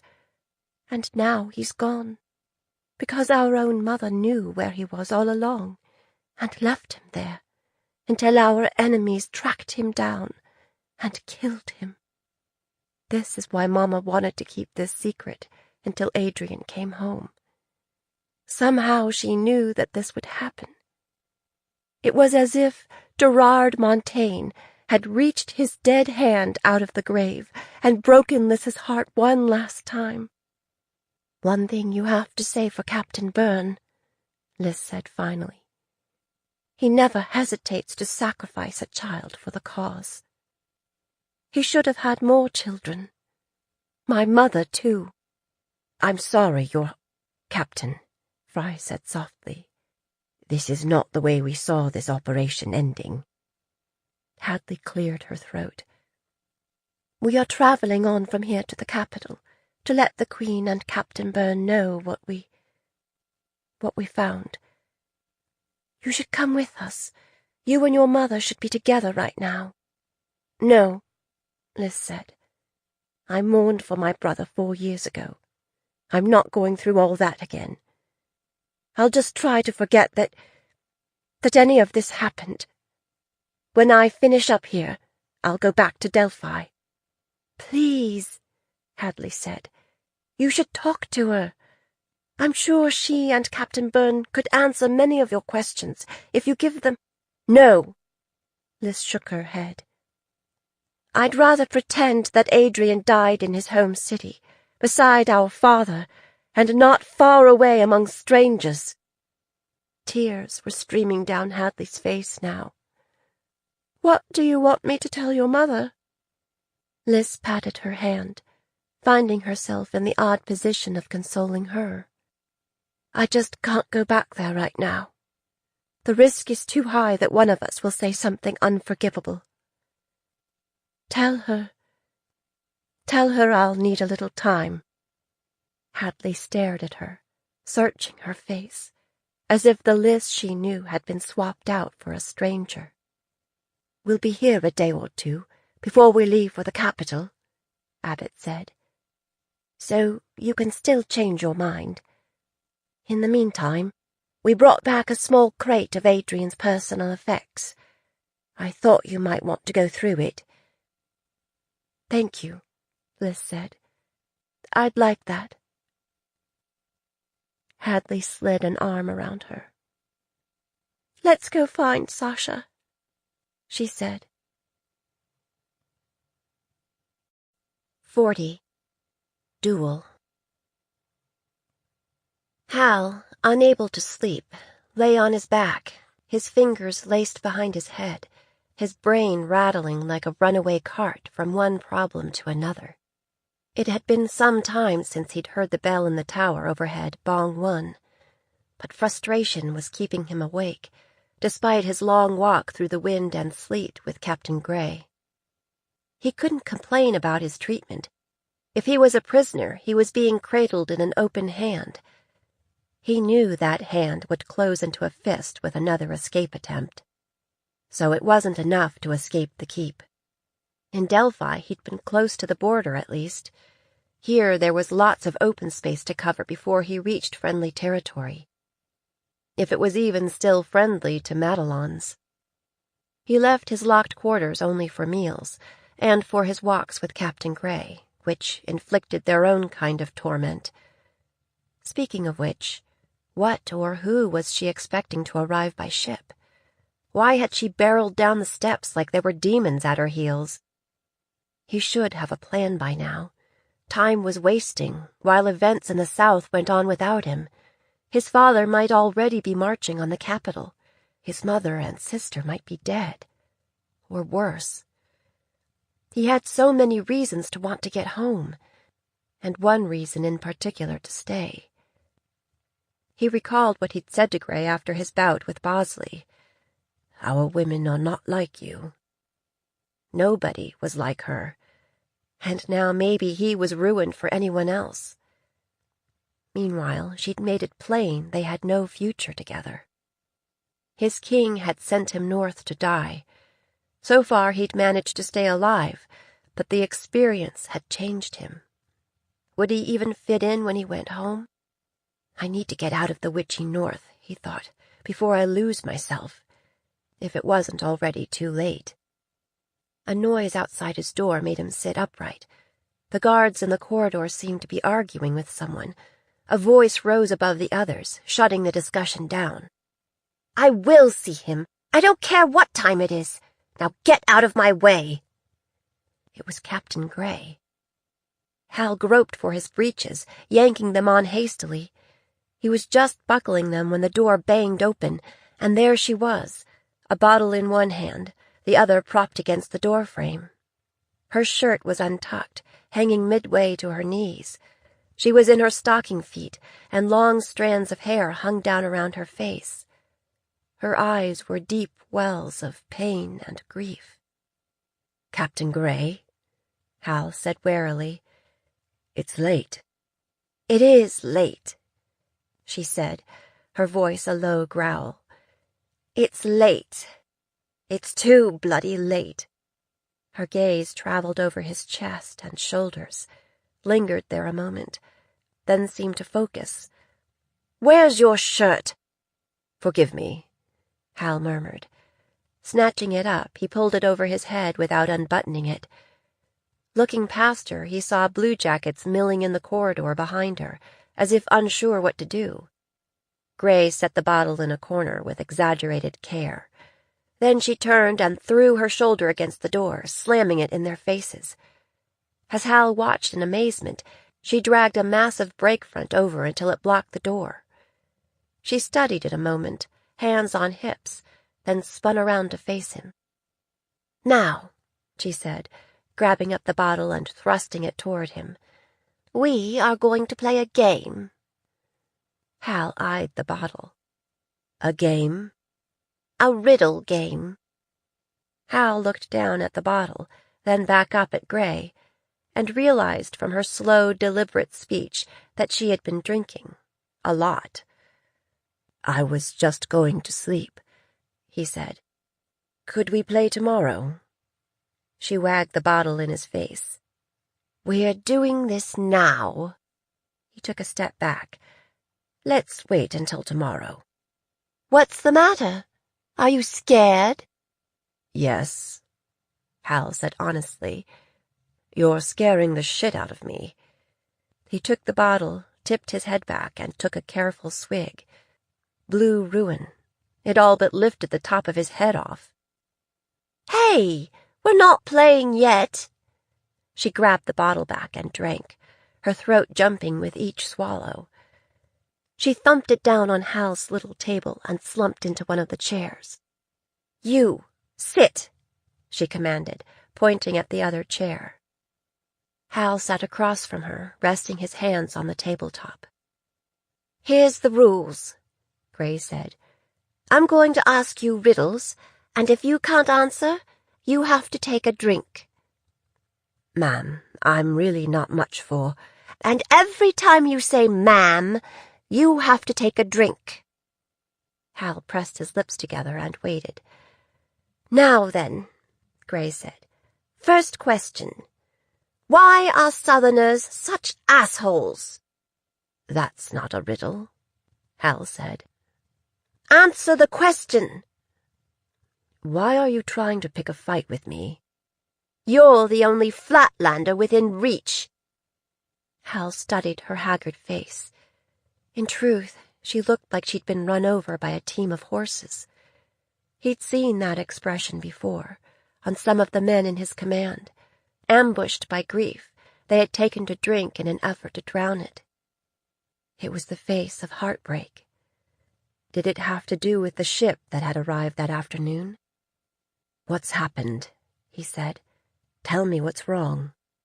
That's not an answer. She pushed the bottle toward him, and it rocked dangerously. Drink up. I'm not going to do this, he said, shoving his chair back. I'm going to call for the gods.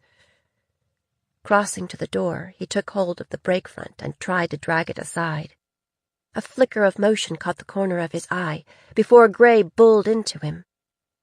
This time, Hal was smart enough to mind his feet, shifting them out of danger at the last minute so she was unable to sweep them out from under him.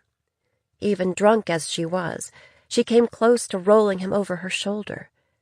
He wrapped his arms around her in a kind of bear hug and wrestled her to the floor so he could pin down her flailing arms and legs. It took the full weight of his body to keep her down. She was yelling something at him over and over. Why did you do it? Why did you bastards murder my brother? He was a healer. He never did anyone any harm. Bewildered, Hal tried to remember what she told him about her family. If he remembered right, her brother had died years ago. Sometimes drink will surface long-buried hurts, like corpses floating out of a flooded graveyard. Hal had seen it before, in taverns and inns, when the hour was late and the ale had been flowing. I'm sorry about your brother, Hal said. Too many people have died in this war. People we can't afford to lose. Sorry doesn't bring him back, Gray said, her voice hitching. She'd stopped struggling and now lay on the stone floor, limp and weeping. I know, he murmured. I know. He didn't know exactly, but he could imagine how he would feel if the war took Harper and Robert from him. Though, just now, they seemed more at risk from his own king than from the enemy they were supposed to be fighting. Taking a chance, Hal slid his arms under Gray, leaned his back against the wall, and scooped her onto his lap. She buried her face in his shirt and kept crying, clutching a fistful of the fabric. Gently, he rocked her, smoothing back her hair and kissing her forehead, murmuring whatever came to mind. Eventually she slept, lips slightly parted, tears still leaking from under her eyelashes. He recalled the glib words he'd said to her, the excuse used through history by soldiers standing up for the killing trade. This is war. People die. Even innocents die, unfortunately. He thought about carrying her to the bed, but that was risky in 100 ways. So he sat, cradling her in his arms, thinking that he never wanted to let her go. He heard new voices in the hallway. Someone hit the door hard, and it shifted the brake front a little. 3 more body hits, and the door had slid open enough to let them squeeze through, Talbot in the lead, still rubbing her shoulder. She froze, scanning the scene, the bottle on the table, Hal propped against the wall with Gray snuggled in against him, her fingers tangled in his hair. Talbot raised both hands, palms up, the universal sign for, "What the hell?" Hal motioned Talbot over, and she squatted in front of them. He eased Gray into Talbot's arms. Talbot stood, nodded at Hal, as if acknowledging their partnership, and carried Gray from the room. The other bluejackets moved the furniture back into place and left, closing the door behind them. Happily, they left the bottle of blue ruin behind, and it helped Hal into sleep. 41. Dragon. Being from Delphi, Jenna was no stranger to cold, nasty conditions, but flying along the frozen coastline to the north was brutal. The wind off the Indio was bone-chilling, and the shore was layered in ice where the waves splashed up. Urgency lent them speed, which drove the cold wind through Jenna's new clothes. The knowledge that she might be too late to save Chalk Cliffs thrummed in her veins. She didn't trust Evan Strangward, but when she closed her eyes, she could see the town in ruins, overrun by the army she'd seen crossing the snowy moor. She believed him when he said that if Celestine won a foothold on these shores, it was bad news for both of them. She was grateful for the heat that constantly seethed beneath Flamecaster's scales. Riding Cass in these conditions was like bellying up to Britt Fletcher's stove in the dead of a Delphian winter, roasting in front, freezing behind.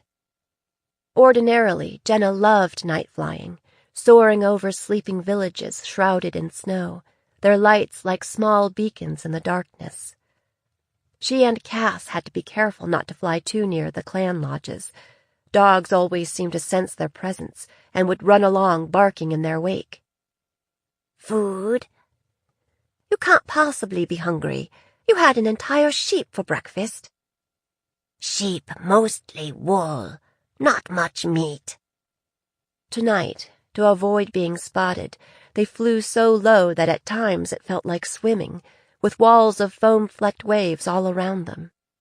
In their early days of flying, Cass had sometimes miscalculated, and they would end up plunging into freezing seawater.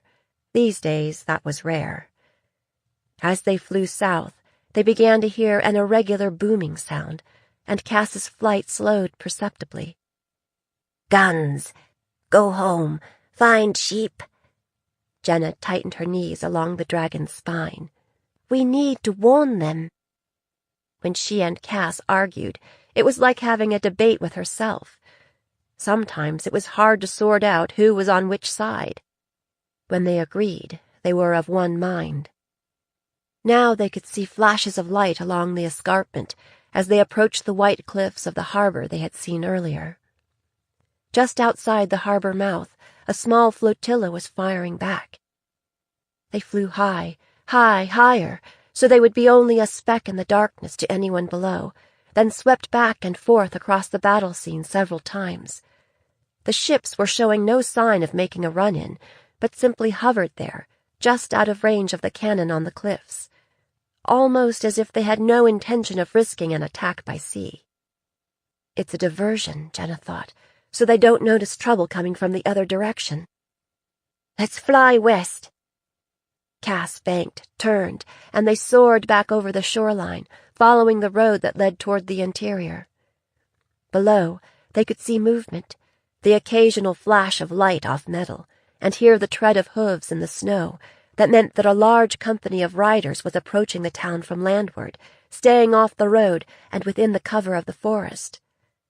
They must be the ones she'd seen crossing the frozen wastes on the peninsula. Now there could be no doubt about their destination. Strangward had told the truth. What to do? She had to find a way to help, to warn them about the oncoming army, but she couldn't very well land a dragon in the middle of town. By the time it all got sorted out, somebody would be dead. If Cass landed somewhere and Jenna tried to enter the city on foot, she might be too late, or worse, get caught up in the fighting. But how could they send a clear message to the town without putting themselves at risk? 42. Dreams to Nightmares.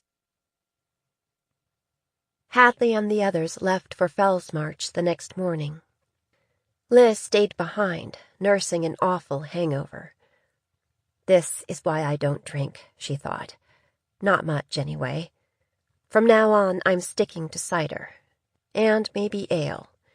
Except for special occasions, like when we win the war. She resisted the temptation to send Madelon to Fellsmarch with the travelers. She couldn't remember much about what happened in his quarters, The bits she did remember were a mixture of mortifying and inexplicably tender. The way he talked to her, his voice a low rumble of calm. The kisses he planted along her hairline, each perfect in its own right. The thud of his heart against her back. His eyes, the color of lichen after a rain, fringed with lashes that matched his raven wing hair. For the first time in a long time, she'd felt safe, nestled in Madelon's arms. It wasn't that she was looking for protection. It was more that she could trust that she could close her eyes, knowing he would watch her back. And if they swapped places, she would watch his. But every time she tried to savor the compassionate, tender moments, she'd stumble into something mortifying.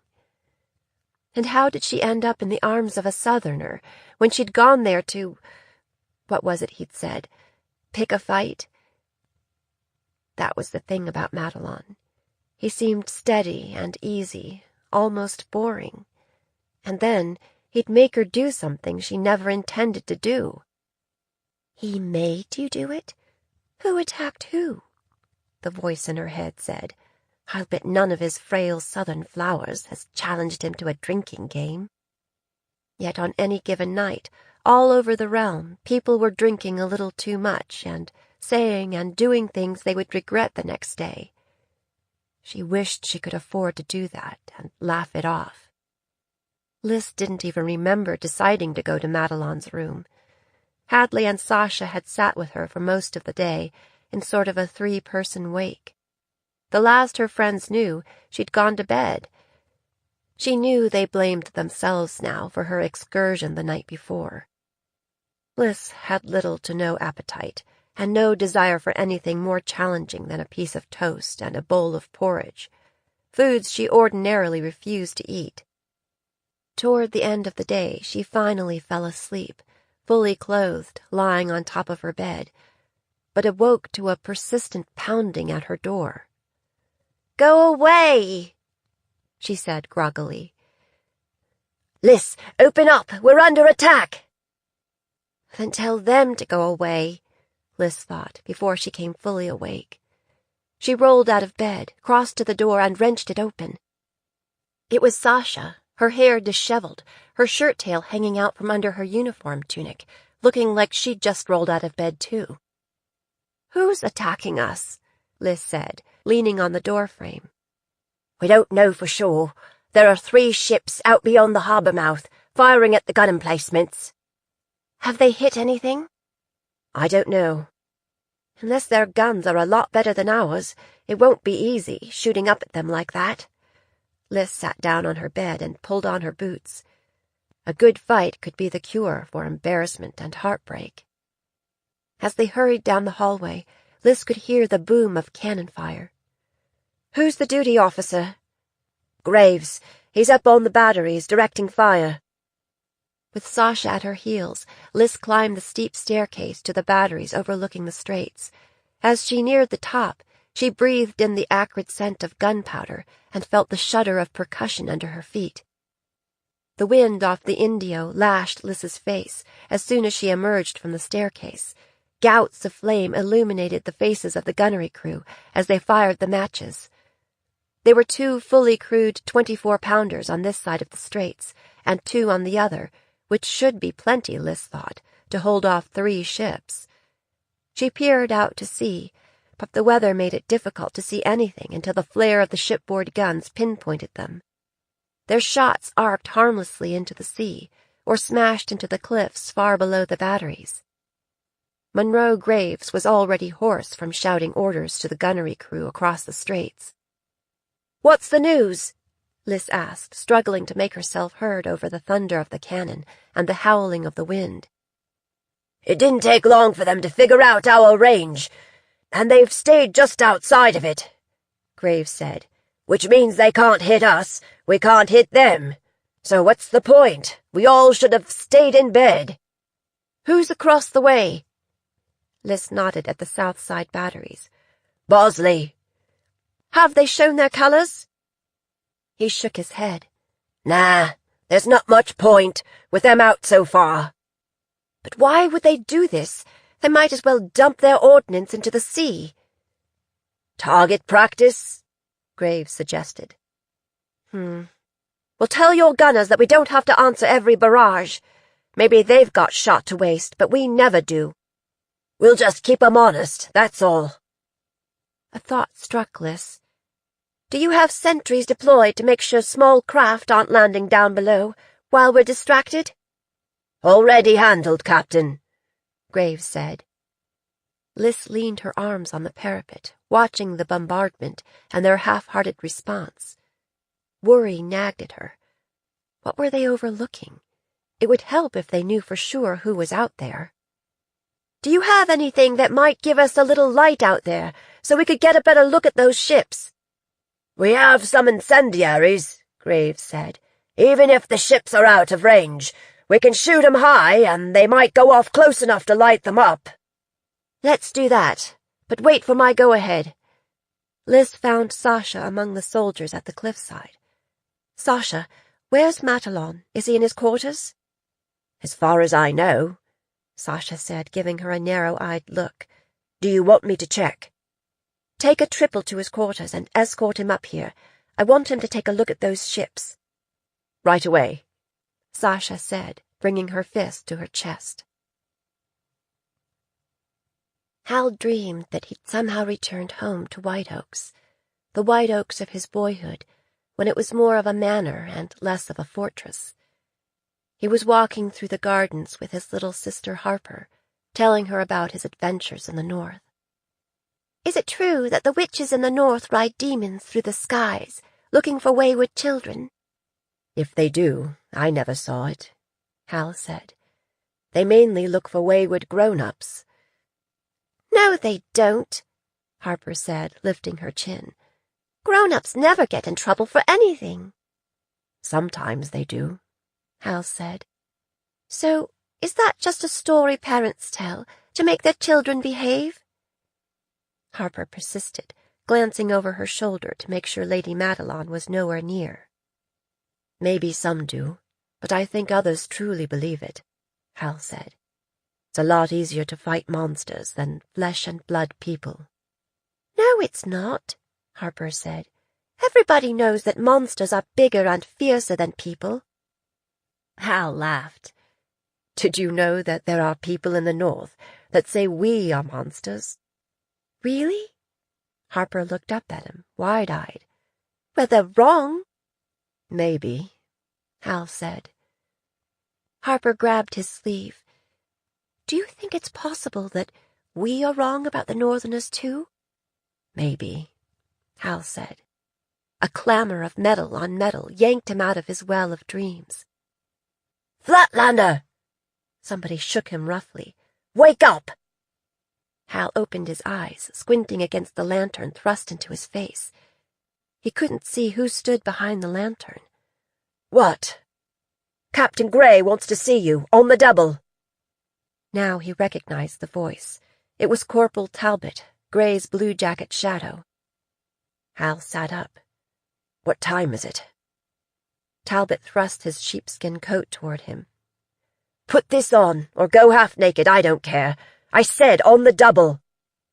Hal slid into his shirt, and the heavy jacket she gave him, and the hat and gloves. She was dressed for the weather, too. I take it we're going outside, he said. Talbot grunted in reply. Hal followed Talbot down out of the tower and crossed the drawbridge to the fortifications along the cliffs that gave the port its name. How is she? Hal asked. Who? Captain Gray. Talbot looked him up and down, then shook her head. You'll see. Did something happen to her brother? He asked, as they climbed the treacherous staircase. I don't know what you're talking about, Talbot said, then gave him a look that said she did know, but she wasn't going to answer him. Finally they emerged onto the cliff top, just in time to meet the roar of a 24-pounder. Who are you shooting at? He asked, ears still ringing. Talbot pointed. Ask the captain. Matalon, Captain Gray said, motioning him to join her at the wall, her manner brisk and businesslike, her eyes fixed out to sea. When he came up beside her, he saw the lines of weariness in her face, the purple shadows under her eyes. She looked like someone grieving and hung over and still doing her job. She looked like a hero to him. "I'm going to give you some light, and I want you to take a look at some ships out here and tell me if you can identify them." She signaled the crew on the nearest cannon, and they lit the match on it. Boom! The shell arced high, higher, then exploded far offshore, flooding the ocean with brilliant light. Squinting against the wind, Hal studied the 3 ships silhouetted against the horizon. "Well," Gray said, gracious as always, "are those yours?" Hal watched until the brilliance died and the ships were lost in darkness again.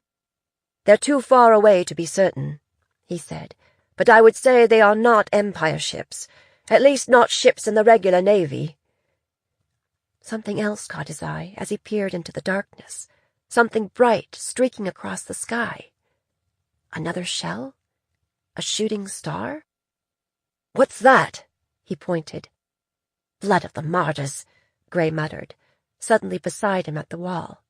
"I have no idea." It swooped down like a flaming arrow until it appeared to pass among the masts of the mysterious ships.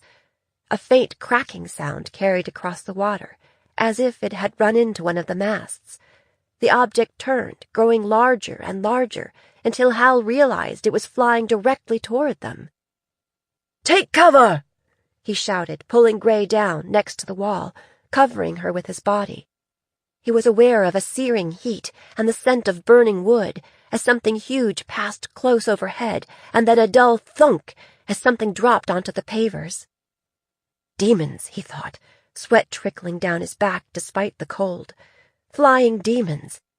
I knew it. Hal didn't really believe that, but was having trouble coming up with another explanation.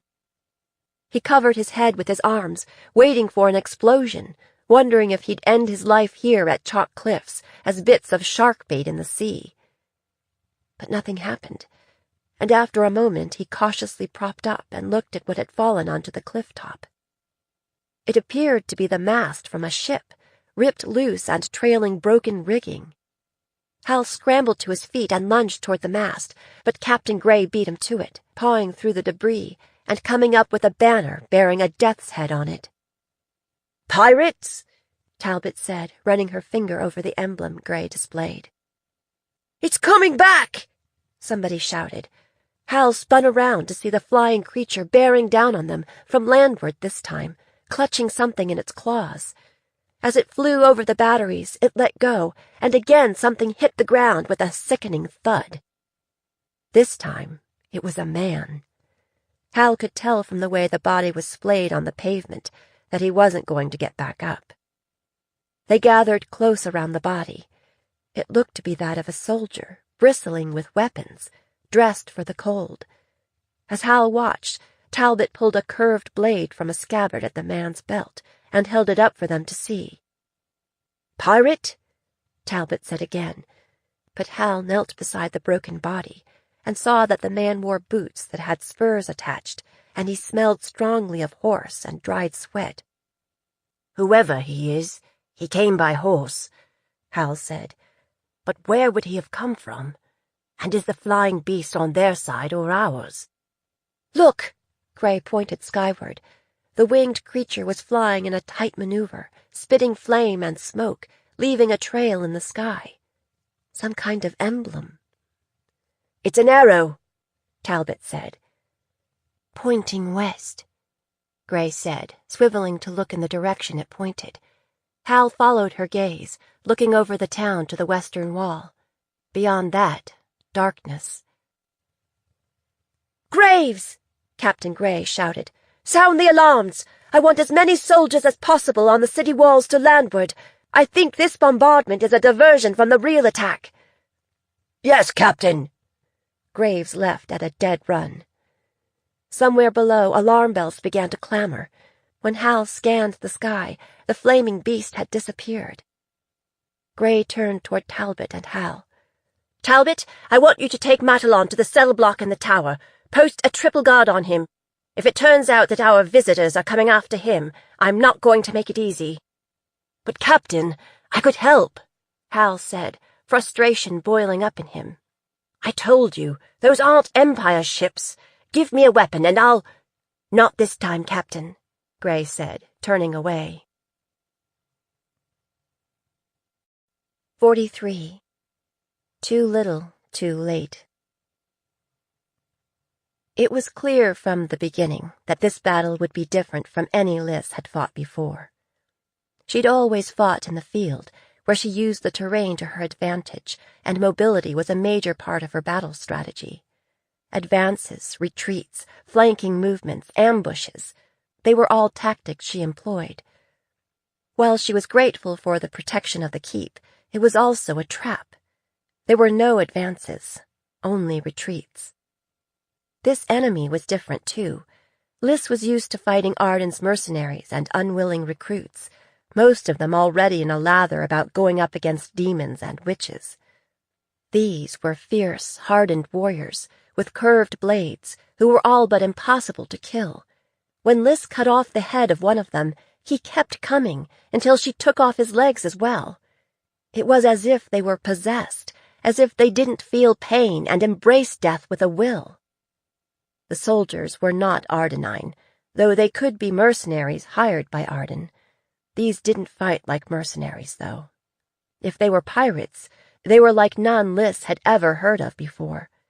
She thought of pirates as masters of the hit and run, the claiming of soft targets. As Hadley had said, pirates don't like targets that shoot back. Chalk Cliffs was not a soft target, but these pirates kept coming. Whatever drove them, it was scary as hell.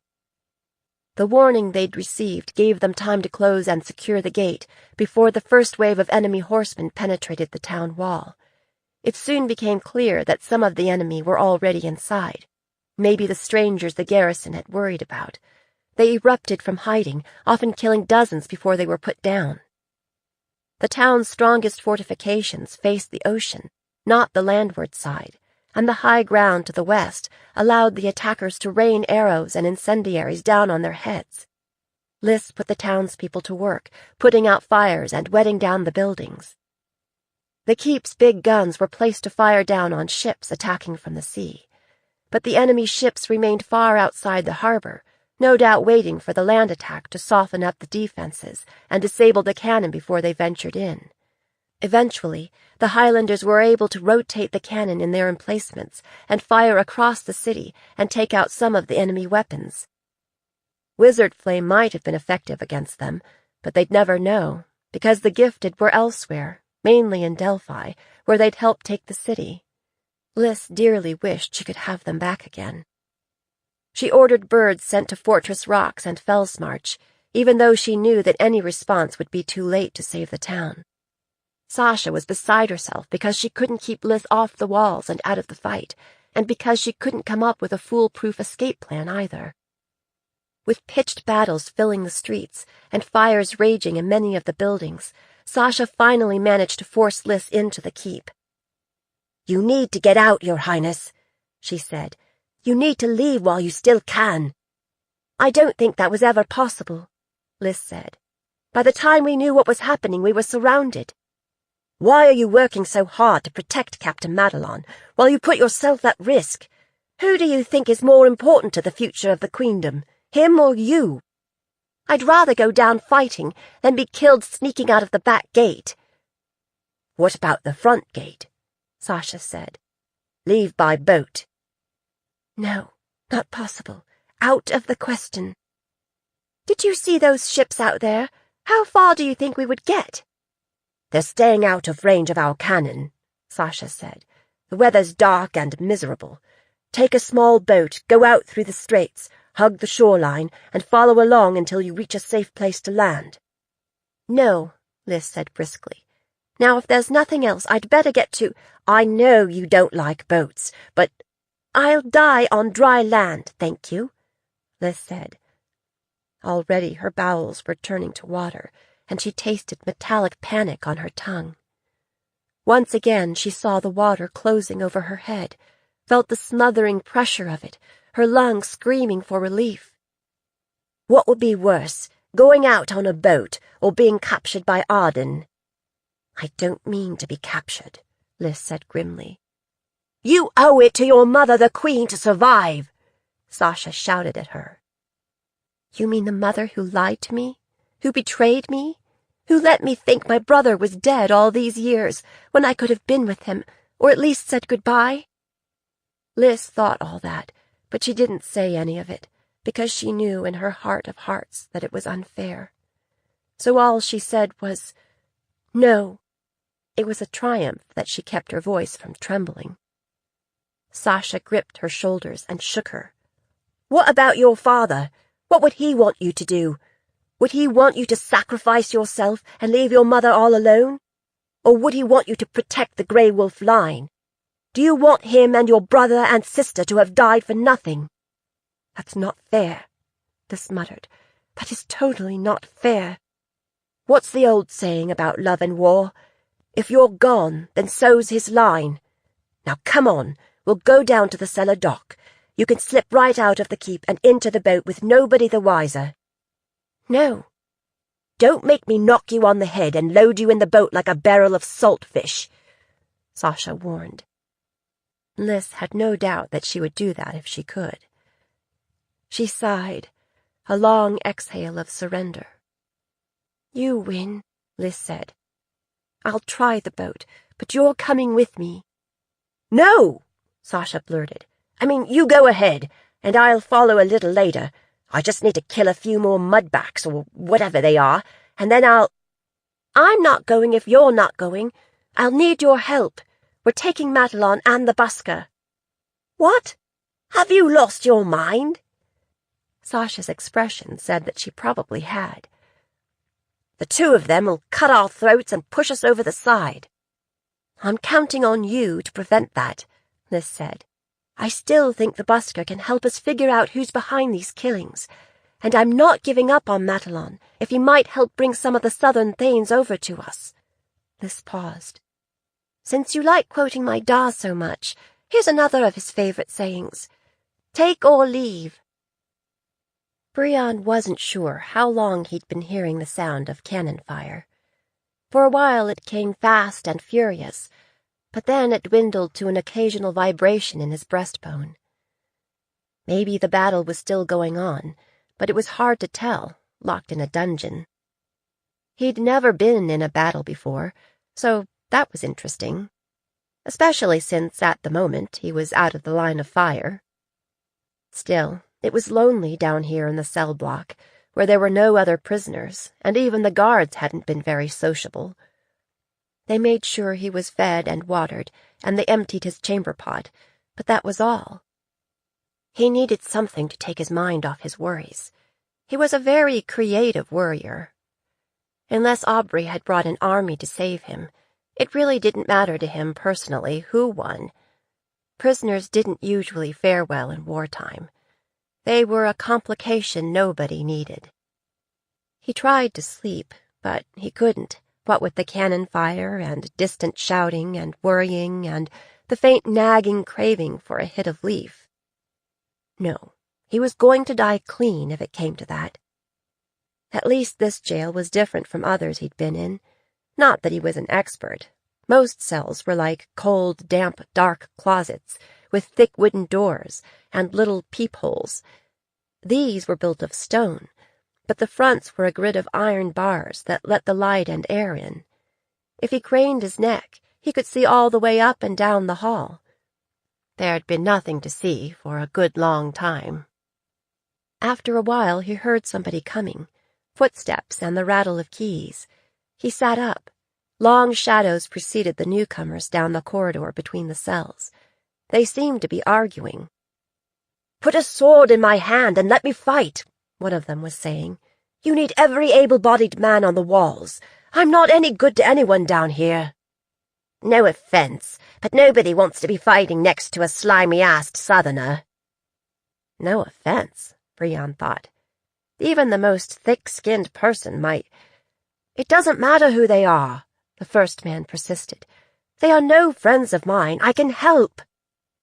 Let him help, Brian thought. if he's crazy enough to want to. Save your breath, one of the jailers said. I'd be glad to make that trade with you, Matalon, but Captain Grey ordered us to lock you down here, and that's what we're going to do. They unlocked the cell across the way from Brion's, pushed the prisoner inside, and locked the door behind him. I hope you rot down here, the chatty one said. Then they both trooped back through the corridor and up the stairs. Brion's new neighbor swore at their backs, and then paced around his cell a bit, as if he hoped that he might find a tunnel out or an extra set of keys. Hey, Brion said. The man spun around and groped at his hip, as if he was used to finding a sword there. If it was up to me, I'd have let you fight. You look like you'd be good at it. The other man gripped the bars of his cage and peered across at him. He was tall and muscular, the kind that would be called well-made if you were going for a military look. Unfortunately, the man said in Ardenine-accented common, you are not in charge. I'm Brion de Tarvos, Brion said. I'm a musician, wrongly imprisoned for a crime I didn't commit. Maybe it was early to be bringing that up, but he didn't want his new neighbor to get the wrong idea, that he was a criminal or something. Call me Brion. The soldier eyed him, as if trying to guess what crime he'd been accused of. Halston Matalon, prisoner of war. I go by Hal. What's going on out there? Brion asked. Who are we fighting, and are we winning or losing? Hal's jaw tightened. The horsemen wear no uniform or signia, but the ships besieging us carry a death's head banner. Pirates, then, Brion said, feeling an odd quiver deep in his belly. Or line soldiers pretending to be pirates. Brion hated to push his second question, but he did. So, how is it going? Hal shook his head. Short of a miracle, I'd say we're done for. I'm going to be on the losing end of my second battle in a month. If they won't let you fight, they can't blame you, can they? Brion thought that was a reasonable deduction, but Hal just shook his head and kept prowling, examining the places where the bars met stone, maybe hoping for a gap he could wriggle through. With those shoulders, though. They are pretty well built, these are, Brion said, slapping his palm against the bars. Not that I'm an expert, being law-abiding and all. After pacing and muttering a while longer, Hal finally seemed to give up, and he sat down, slumping against the wall. What is it you're accused of that you didn't do? He said. Brion guessed that Hal really didn't care, that he was just being polite, but it was nice of him to ask. They think I conspired to kill the Princess Alyssa, he said. Hal turned his head to look at him. You? Brion nodded, unoffended. Hard to believe, isn't it? Why do they think it was you? Well, it's true that I was there when it all went down, Brion said, but I had no idea what was going to happen. The princess keeps coming down here and trying to get me to finger the people behind it, but I can't tell her what I don't know. That got Hal's attention. The Princess Alyssa was here? Brion nodded. Still is, as far as I know. She couldn't be here, Hal said with conviction. We're all going to be slaughtered. Brion was finding out that Hal was a pessimistic sort. She's a tough military kind of princess. She's probably out there in the thick of the fighting. Brion paused, and when Hal kept frowning and studying on it, added, I mean, it's possible she left. Last I saw her was dinner time yesterday. Yesterday? But why haven't I seen her then? Brion shrugged. Don't feel bad. She's a busy person, and I guess she has to focus on the important prisoners. Maybe there's nothing she wants to pry out of you. Hal chewed on this a while, then straightened a little and said, This princess, what does she look like? Well, she's very tall and long-shanked, with hair the colour of pale caramel. Lately she's had it done up in a fat braid with saints and martyrs. Hal swore, glaring up at the ceiling. Why didn't I see it? So you have met her? Hal nodded. He had the stricken face of a man who's looked back along the path he's on and discovered he's been walking on very thin ice, with no way to go back. You know what always helps when I... Brion's sentence trailed away as he heard quick footsteps approaching and the rattle of keys. He stood, craned his neck, and peered down the hallway. It was Her Highness, with Sasha. Grim looks on their faces, bags slung over their shoulders, and armed to the teeth. Sasha unlocked the door to Brion's cage and tossed the keys to Her Highness so she could do the honors for Hal. Hal kept staring at the princess, like she might strip off a mask and turn into somebody else right in front of him. "Let's go, busker," Sasha said, handing him the kind of warm, waterproof coat that fishermen and sailors wear. "Put that on and bring your belongings." "Where are we going?" Brion said, sliding into the coat. "The enemy is inside the keep, so we're going for a boat ride." 44. Ships in the Night. "You're a fool, Halston Madelon," Hal told himself as Captain Gray and Corporal Talbot ushered him and Brion down 2 more flights of stairs. "You'd better stick to fighting, where at least you have a little skill." The Grey Wolf, they called her. Hal had been hearing that name for years. She was a legend on both sides of the border, known as a fierce and savvy fighter. The Grey Wolf was Captain Gray. Of course she was. Also Alyssa Anaresa, the heir to the Grey Wolf throne. Also Lys. As he thought on it, as fragments of conversation came back to him, his mortification grew. Hal blithely assuring her that, as soldiers, their lives wouldn't change much, no matter who sat on the throne.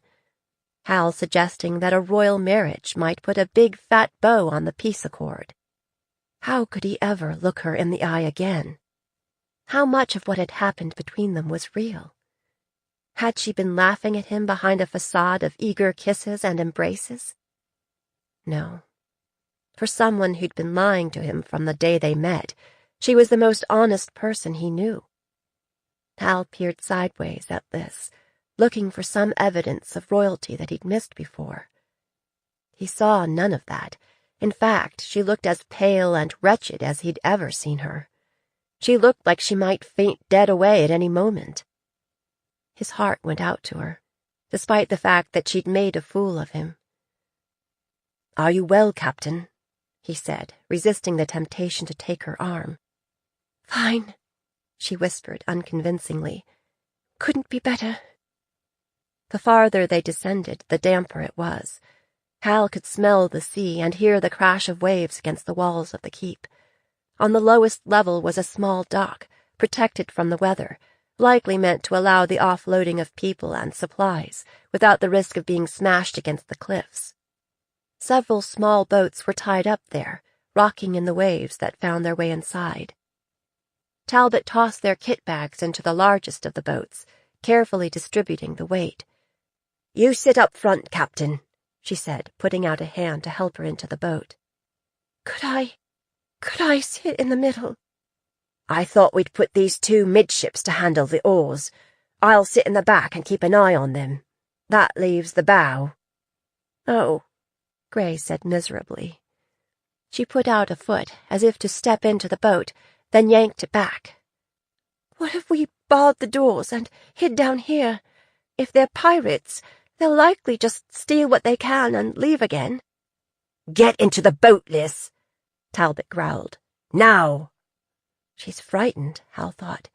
She's absolutely terrified. That was when he remembered what she'd said. "I don't like ships or the ocean." Gray edged forward again, and this time Talbot half lifted her into the boat. She crawled toward the front and huddled in the bow. Hal followed her in, and then Brion did, each claiming a thwart and a pair of oars. Talbot cast off and climbed in last, shoving the craft away from the dock.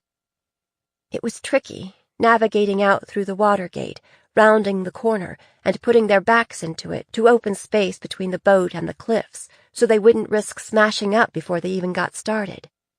This coastline was treacherous under the best of conditions, but now it seemed like a gale was coming out of the northeast. It didn't help that they were in such a tiny boat. They'd go down into the trough and then go up over the crests like a cork. The good news was that in these seas there was little risk they could be spotted from the ships lurking offshore. To Hal's surprise, Brion was a capable oarsman, better than Hal, in fact. Clearly he'd done rowing before. But where would a street musician get that kind of experience? Brion kept shooting looks over his shoulder at Gray. When Hal stole a look, he saw that she had her head down, eyes closed, keeping a white-knuckled grip on the gunwales, as if that way she could pretend she was somewhere else. "Do you think she's going to hurl?" Brion whispered to Hal, nodding toward Gray. "We're not even into the bay." Shaking his head vigorously, Hal mouthed no to the busker. Maybe she would, and maybe she wouldn't, but Hal didn't want to give her any ideas. Fortunately, the tide was in their favor, and they had very little rowing to do on their way through the straits, just what was required to keep them off the cliffs to either side. He could still hear the boom of cannon from the cliffside batteries and see the ruddy flashes on the horizon that he knew was answering fire from the enemy ships. Hal tried to look up to the top of the cliffs, slitting his eyes against the rain and sleet to see whether anyone was still fighting up top. He couldn't tell. Already his shoulders were burning, protesting against the unusual strain after weeks of idleness. They were close to the exit into the open bay, and now Hal could hear waves crashing against the cliffs ahead. Talbot stood in the stern, guiding them by screeching when they seemed likely to ram into the rocks. Finally, they were around the corner and pulling against the force of the flowing tide. Their little craft rocked wildly in the currents, and he could hear something rolling on the floor under his feet, and Gray whimpering behind him. Eventually, as they left the straits behind them, the rocking eased. It was still rough, even in the bay, but manageable between him and Brion. They followed the coast to the northeast, hoping they could get out of the bay without venturing close enough to the enemy ships to be spotted. It was, all in all, a long, miserable night. They almost capsized when they left the bay for the open sea, but managed to ease around a point of land and into the shelter of the shoreline again. Hal transitioned from burning pain to a kind of numb acceptance, his body reacting automatically to the demands of the oars, while his mind strayed to the possibility of escape. If he could get away from the others, he would still be in the fells, but he ought to be able to blend in well enough to make his way south eventually. Assuming they landed someplace close enough to civilization that he didn't die of exposure before he found shelter. At some point during the night, Brion slumped from his seat and into the bottom of the boat, overcome by exhaustion. Without a word, Captain Gray scrambled back, seized his shoulders, and pulled him forward, draping him over the thwart so he wouldn't drown in the water sloshing in the bottom of the boat.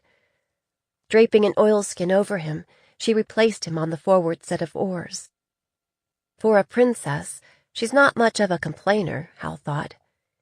This was somehow reassuring, that the fierce Felsian captain he'd fallen for was still there. At least this way it'll keep her blood moving so she doesn't freeze to death. Finally, toward morning, the storm abated, and they found a little inlet to shelter in. Hal and Talbot and Gray bailed out as much water as they could, huddled together for warmth, and unrolled the sail over top. Despite the cold and all his aches and pains, Hal slept like a dead person. 45. Castaways. When Hal awoke, the brief winter's day was well underway. He realized that Gray was snuggled up against him, her face buried in his chest, her breath warming him through his wool tunic. One long leg was thrown over his hip, and, anyway, there was no more sleeping after that. The princess slept restlessly, muttering under her breath, her limbs twitching violently like she was still fighting her personal war in her sleep. Every time she moved, Hal's treacherous body reacted. When he could stand it no longer, Hal eased away from her and sat up. Now something was jabbing him in the backside. He reached down and found a long object carved from ivory, decorated with sea monsters and dragons. The finger holes along its length told him that it was a sailor's flute. It was beautiful work, and he wondered who might have left it there. His sister Harper would love it, he knew, if he ever had a chance to give it to her. "Don't think like that. You will." Sliding the flute into his coat, he poked his head out from under the canvas. Talbot was ashore, having cleared the ice from a patch of sand and built a fire. She'd hung wet clothing over branches to dry and was drinking from a steaming mug. Brion was up too, sitting on a boulder, cradling something in his arms, mourning over it like it was a dead child. "Will you get over it, Busker?" Talbot growled. "Put that thing down or give it a decent burial. You're alive. You should be thanking the Maker for that instead of complaining." "It was my father's," Brion said. "It's all I had of his. It was just repaired, and now it's ruined again. It got soaked, and the joints are coming apart." "Come on now," Talbot said gruffly. "It's a new day. I've some hot tea for you, and you can soak your hardtack in it, and I've got an end of cheese. You worked real hard rowing that boat last night, and you must be hungry." Brion shook his head. "I'm not hungry." He rubbed the back of his neck and winced. "I don't feel so well, and my neck hurts something fierce." "You probably pulled a muscle or something," Talbot said. "It's more like it's burning," Brion said. He fingered it again. "Something's wrong. I can feel it." Talbot levered herself to her feet. "Here, you want me to take a look at it?" Now he clapped both hands over the back of his neck. "No," he said. "Never mind." "Suit yourself," Talbot said, shrugging. "I'll be back in a little while." "Where are you going?" Brion asked. "The latrine, since you had to know." And she disappeared into the woods. Hal climbed out of the boat. "What's ruined, Brion?" he said. "My Jafasa," he said, turning his attention back to the object on his lap, stroking it gently. "Talbot took it on the boat, and now it's ruined." Hal squatted next to him. He was no expert, but it looked beyond repair. "I never heard of that, a Jafasa." "It's a musical instrument from Carthus," Brion said, blotting his eyes with his sleeve. "My father taught me to play." "Your father's gone now, I take it," Hal said. Brion nodded. Talbot was right. What with everything else, it didn't make sense to be mourning over a broken musical instrument. But the busker's pain was obviously real. Hal cast about for something to say, but he'd never been all that good with words. Groping in his pocket, he brought out the carved flute. "I'll probably never get home anyway," he thought. "Here," he said, thrusting it toward Brion. "It's not the same, I know, but maybe this can be a reminder, somehow, of this conversation about your father." For a moment, he thought the busker would refuse. Then Brion reached out and took the flute from his hands. "Thank you," he said, stroking the fantastical carving. "I've always been partial to the flute. My father played the sailor's pipe sometimes." Looking a little brighter, he tucked it away in his bedraggled coat and took a trip to the woods himself. Even though it looked hopeless, Hal rewrapped the Jafasa in its oilskin and found a spot for it in the boat. He didn't want to get the busker's hopes up, but maybe something could be done with it when they reached safety. "It's late! Why didn't anyone wake me up?" Gray clambered out of the boat, all but tipping it over, and waded to the shore. She scanned the beach and, apparently seeing that they were unsupervised, said, "Where's the busker? And Talbot?" I'm right here, Talbot said, emerging from the trees, followed by Brion. Nobody's going anywhere. You can't walk more than 100 paces in any direction without running into a cliff. The only way out of here is the way we came in. Then we'd better be on our way, Gray said, scanning the cliff tops above them. We'll find a place to put in where we can find a path inland. She didn't look happy about putting out to sea again, but she seemed resigned to it anyway. Hal rolled his aching shoulders, hoping this leg of the journey would be a little easier. Have a seat, Brion said, gesturing toward the boulder he'd vacated. I'll have a look at the sailing rig. Once we reach open water again, we'll make better time if we can find the wind. Stepping into the boat, he began wrestling with the lines. Need any help, Busker? Talbot said. Within the hour, they were on their way again. Once they'd eased out into the bay, Brion hoisted the sails. Hooking his feet under a center cleat, he held the tiller in one hand and the lines in the other, ducking under the boom as if he'd spent his whole life lashed to a mast. Why would a busker seem so at home in a sailboat? The sun broke out of the clouds, and the winds freshened out of the south, so they made good progress. Even Gray had a little more color in her cheeks. But Brion kept fingering his neck and scanning the horizon, his face clouded with worry. They were an hour out when Talbot said, We've got company. It was a good-sized ship, running parallel to the shore, and it was rapidly closing the distance between them. Maybe, Talbot said, it's one of ours. But she didn't sound hopeful. From the looks of the ship, Hal guessed she was one of the vessels they'd seen outside the harbor at Chalk Cliffs.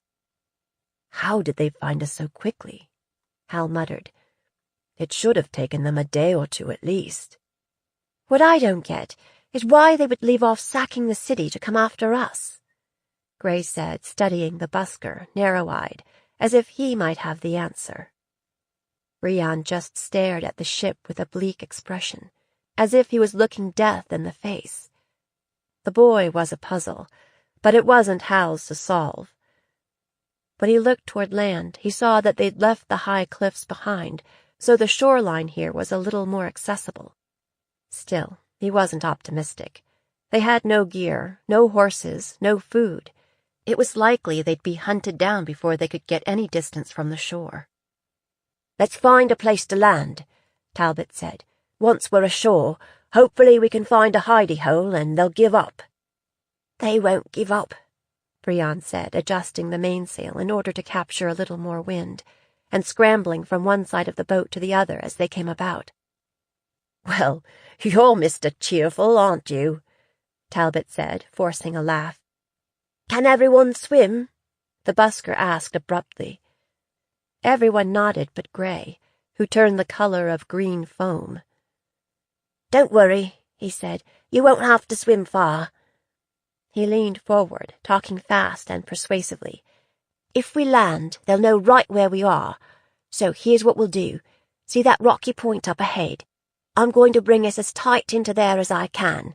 When I give the word, the rest of you are going to slide out of the boat and swim for shore, and I'm going to sail her on a little farther before I abandon ship. Hopefully they'll follow the boat. But then they'll catch you, Talbot said. Maybe he wants to be captured, Gray said. They all turned and looked at her.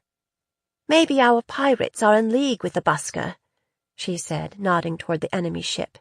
Maybe the attack on the keep was an effort to free him. Brion stared at her, momentarily losing track of the sails, which spilled air and began flapping. He jerked a thumb seaward. You think I've got an army and a shipload of pirates at my beck and call? Gray rolled her eyes. Doesn't anyone else think it's odd that a busker climbs into a jolly boat and magically turns into a sailor? Brion laughed bitterly. I'll tell you right now, nobody's got my back. I landed in Fellsmarch with 3 friends, and now 2 are dead, and the 3rd disappeared. These days, if I got all my friends together, they'd be lucky to fill a privy. Really, I used to have a family, busker, and now it's down to my mother and me. Fine, Brion said. I confess, you nailed me. It's just an elaborate scheme to escape. Could we talk about this later? Hal said. They'll be on top of us before we know it. If we're going to do something other than surrender, we'd better do it now. Brion lunged across the boat, grabbed the lines, shoved the tiller, and they came about so they were slanting toward the point. Do whatever you want. I'm going on in before they get close enough to count heads. I'll say the word when we're as close as we're going to get, and that's when you jump. He glanced back at Grey. I promise that if I survive, I'll turn myself in and submit to the Queen's justice. Matalon, Grey said. Hal leaned toward her. What is it? To his surprise, she gripped his shoulders and kissed him, hard and thoroughly, while everyone else in the boat gaped at them. In case this is goodbye, she said. I'm sorry about a lot of things, but I'm not sorry that we met. I've learned a lot, and... She swallowed hard, and tears spilled down her cheeks. I'm just sorry that we had to meet as enemies. It's not goodbye, Hal said stubbornly. By now it was shallow enough that Hal could see rocks coming up under the wind-ruffled surface. The busker loosed the sails, dumping out air, slowing their forward progress. Everybody ready? When just a few yards of turbulent water separated their boat from the point, he shouted, Now! Hal rolled over the side and into the stunningly cold water. He kept his head under water as he took a few strong strokes toward shore. The next thing he knew, he was running up against the rocks in the shallows. Though he wanted nothing more than to haul himself out onto dry land, he came up for a breath, then submerged again, holding his breath so as not to be spotted before the jolly boat got well away. Finally, he broke the surface, gasping, and looked seaward. Their little boat was already far to the north, racing along the shoreline under full sail. The enemy ship had turned north with it, following along parallel in the deeper water. Hal crawled out of the water and onto the shore, scraping his hands and knees on the rocks. He spotted Talbot a short distance away on hands and knees, coughing out seawater. He looked up and down the point. "Where's Captain Grey?" he said. I haven't seen her since I jumped out of the boat, Talbot said. I all but drowned in these currents. The bluejacket pushed to her feet, shaded her eyes, and surveyed the shoreline, then scanned the waves that smashed diagonally into the rocks. Liz! she cried. Liz, where are you? Answer back so I can get a fix on your location. But there was no response.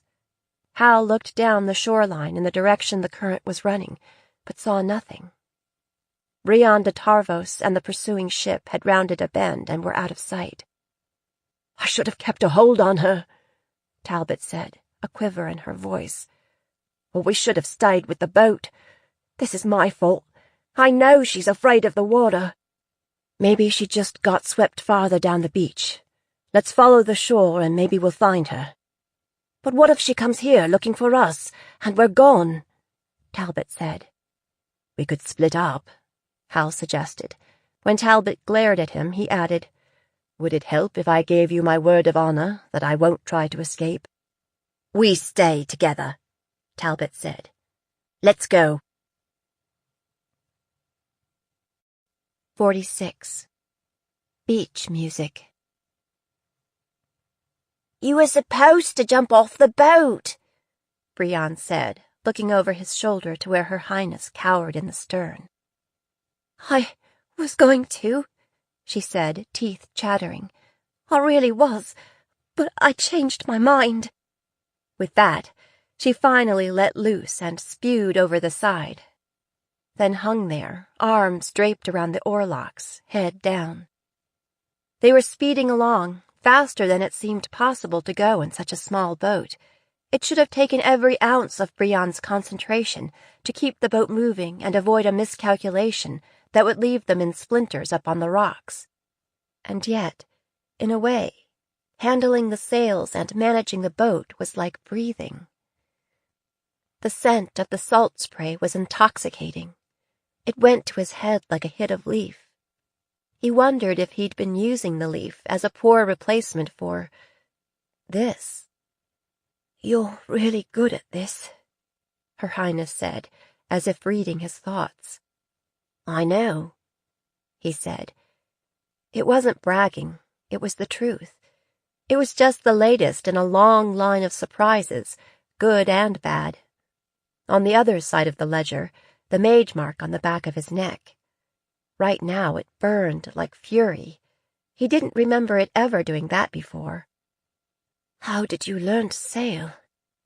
"I don't know," he said, "but you should have jumped when you had the chance." "I didn't want you to get away," she smiled weakly. Dread rose in his throat like black bile, and he swallowed it down. He'd never been one to barf aboard ship, and he wasn't going to start now. "In fact, you did want me to get away," he said, "as far away as possible. They'll murder you." He nodded toward the ship. "Your friends?" He shuddered. "They're not my friends." "Who are they?" "I don't know." "You really should have given up the leaf a long time ago," she said, regaining some of her usual know-it-all prickliness.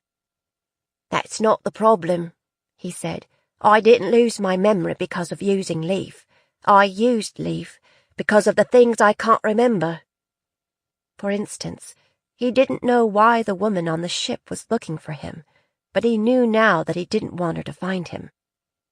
By now, the black ship had outpaced them and turned in toward the shore, so she lay to the leeward side of them. As he watched, the ship began dropping a litter of jolly boats. "Should we turn around?" Her Highness said, strapping on her baldric and methodically arming herself with all manner of weapons.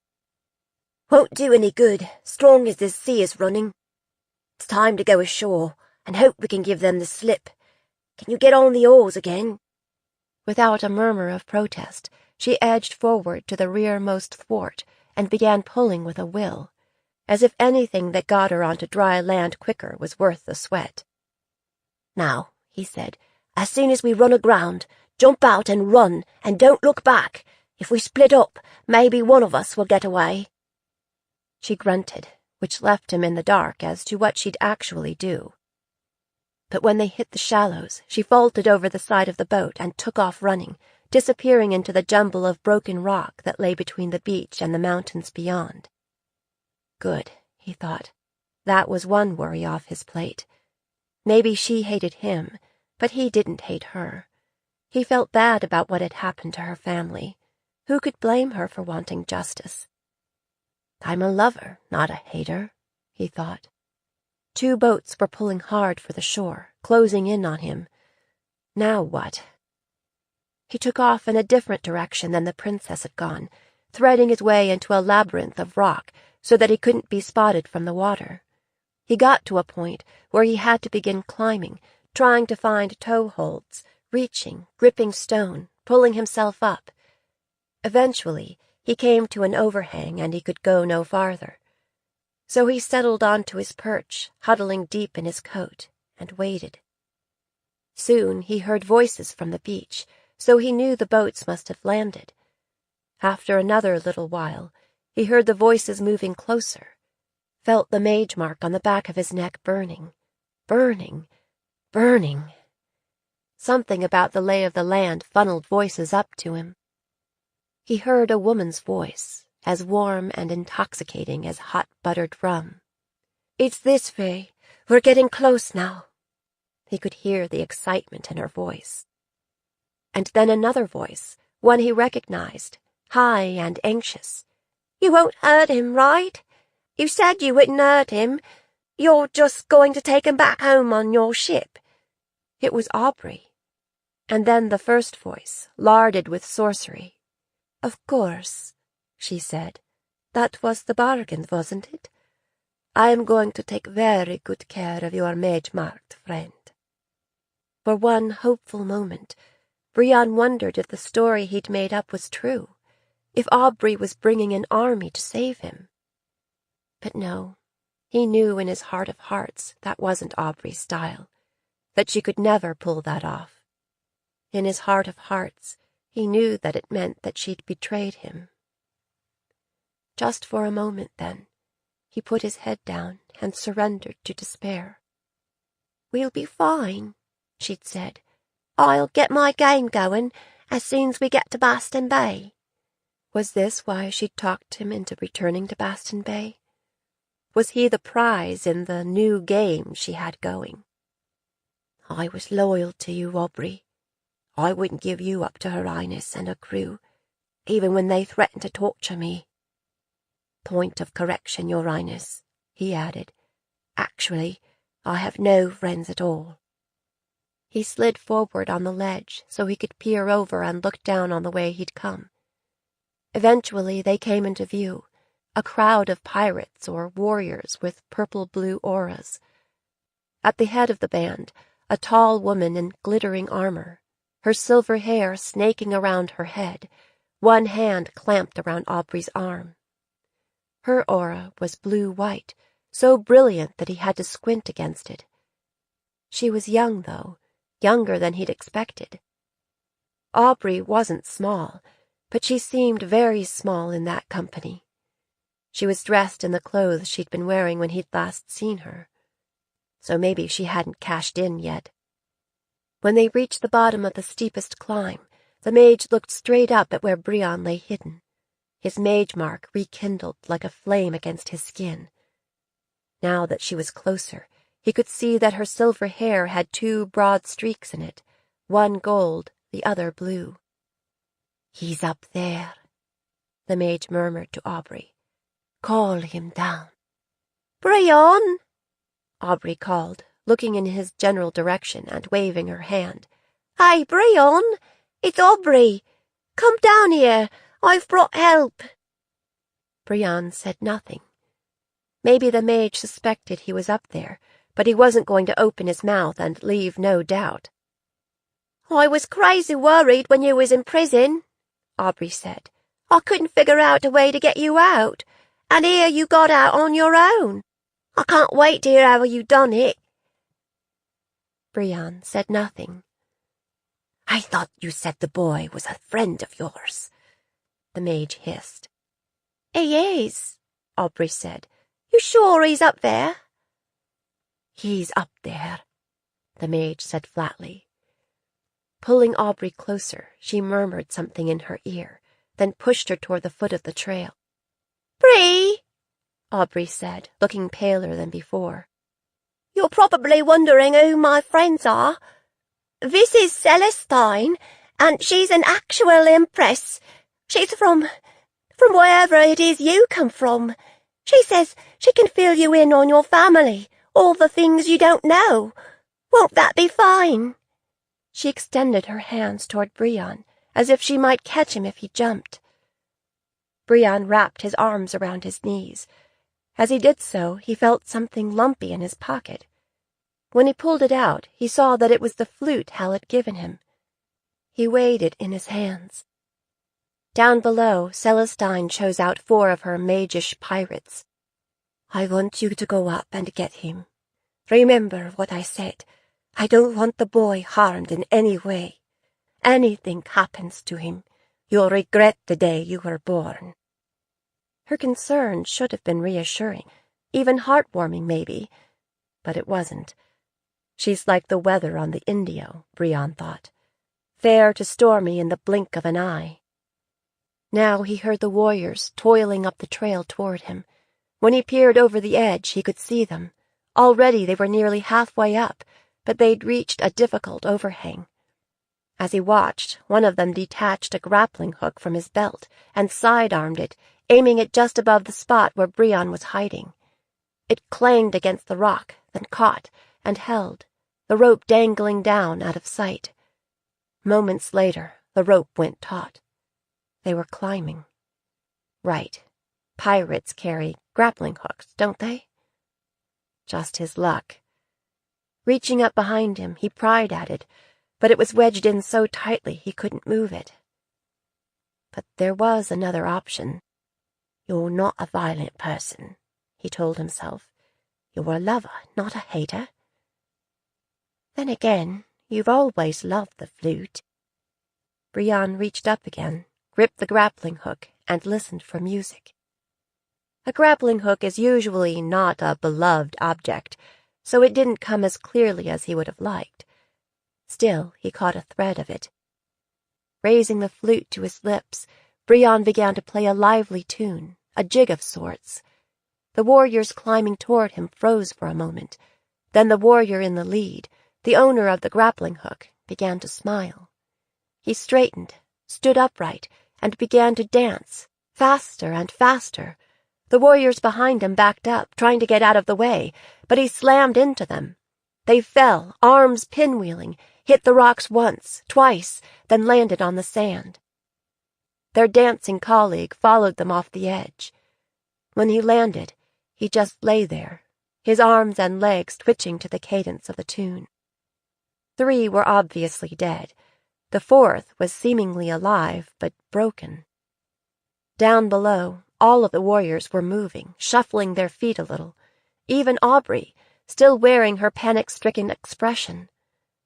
Only Celestine didn't join in. She just gazed up at Brienne like he was a fat, juicy apple high on the tree that she couldn't reach. With the last warrior down, Brienne stopped playing. Then, to his horror, the surviving warrior began dragging himself to the foot of the cliff. Despite his shattered limbs, he was still trying to reach him. Celestine pulled Aubrey closer and ran a line of flame down Aubrey's arm.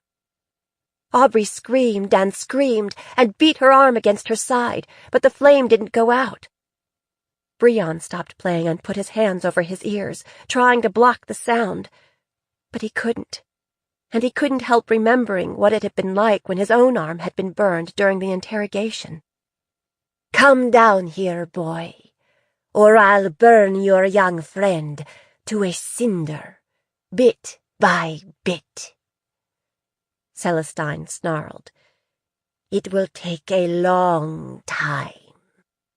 "You promised," Aubrey sobbed. "You promised you wouldn't hurt us." "I promised that I would not hurt him," Celestine said, "but I never made any promises about you." She looked up at Brienne. "Since you seem to love dancing so much, let's see if your girl is any good at it." Now she directed flame at Aubrey's feet. Aubrey tried to run, but the flame found her, and she tried to stamp it out, but it just kept burning. So she plunged into the water, but it didn't seem to do any good. Brienne could stand it no longer. Maybe Aubrey had betrayed him, but she didn't deserve this. "Stop it!" he cried, standing at the edge of the cliff, looking down at the mage. "Stop hurting her!" "He speaks," Celestine said with grim satisfaction. "If you want me to stop hurting her, then come down here." "All right," he said, stuffing the flute back into his pocket. "All right. Just give me a minute." So Brienne descended the way he'd come up, only much faster, slipping and sliding in his hurry, so that more than once he almost tumbled head over heels. Finally he made it to the beach. Aubrey was writhing on the sand, half in and half out of the water. He hurried over to her, cradling her head, brushing the sand from her cheek. "I'm sorry, Brie," she said, breathless with pain. "I never meant to be a bad person, but it just happened." "Never mind," he said, trying to soothe her. He kept thinking about the fire in the dungeon at Chalk Cliffs and wondering if he could have been responsible. Finally, he looked up at Celestine. "I'm here," he growled. "That's what you wanted, isn't it? Now heal her." Celestine shook her head, feigning regret. "I'm sorry, boy. There was a time I could have helped you. I no longer have that gift." "Can't you at least do something about the pain?" Brienne's voice quivered. She shook her head. "Your girl betrayed you, boy. You don't owe her a thing." When Brienne didn't respond, she extended a knife toward him, hilt first. "You can finish her if you like." Brion stood there, staring at the knife in the mage's hand through a red haze of fury and tears. As if in a dream, he heard a noise, a kind of snap. The air around Celestine shimmered and hardened. Something smacked into it, bounced off, and fell at his feet. It was an arrow. That broke Brion out of his reverie. He lunged forward, grabbed the hilt of the knife, and did his best to plunge it into the Empress's chest, but the knife slammed into the same barrier, and it flew from Brion's hand. Then 2 more of Celestine's warriors had him by the arms, dragging him back from her.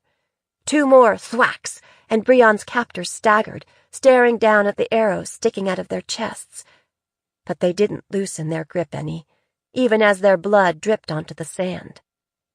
Looking past Celestine, Brion could see Aubrey moving, dragging herself out of the water and across the sand toward the Empress. He could see that she had something in her fist, a sharp shell, maybe. But Celestine was focused elsewhere. "What do we have here?" she said, shading her eyes and staring in the direction the arrows had come from. "A hero?" "Leave them alone!" somebody shouted from the top of a nearby cliff. "Let them go!" "Or perhaps a heroine," Celestine amended. It was Her Highness. "Get out of here!" Brion shouted. "Go! Don't be stupid!" "Maybe she can't help herself, boy." Celestine laughed. "You are, after all, a charmer. Is this some kind of love triangle?" She turned to look at Aubrey, who was halfway between the water and her target. "You know," the Empress said, "I hate love triangles."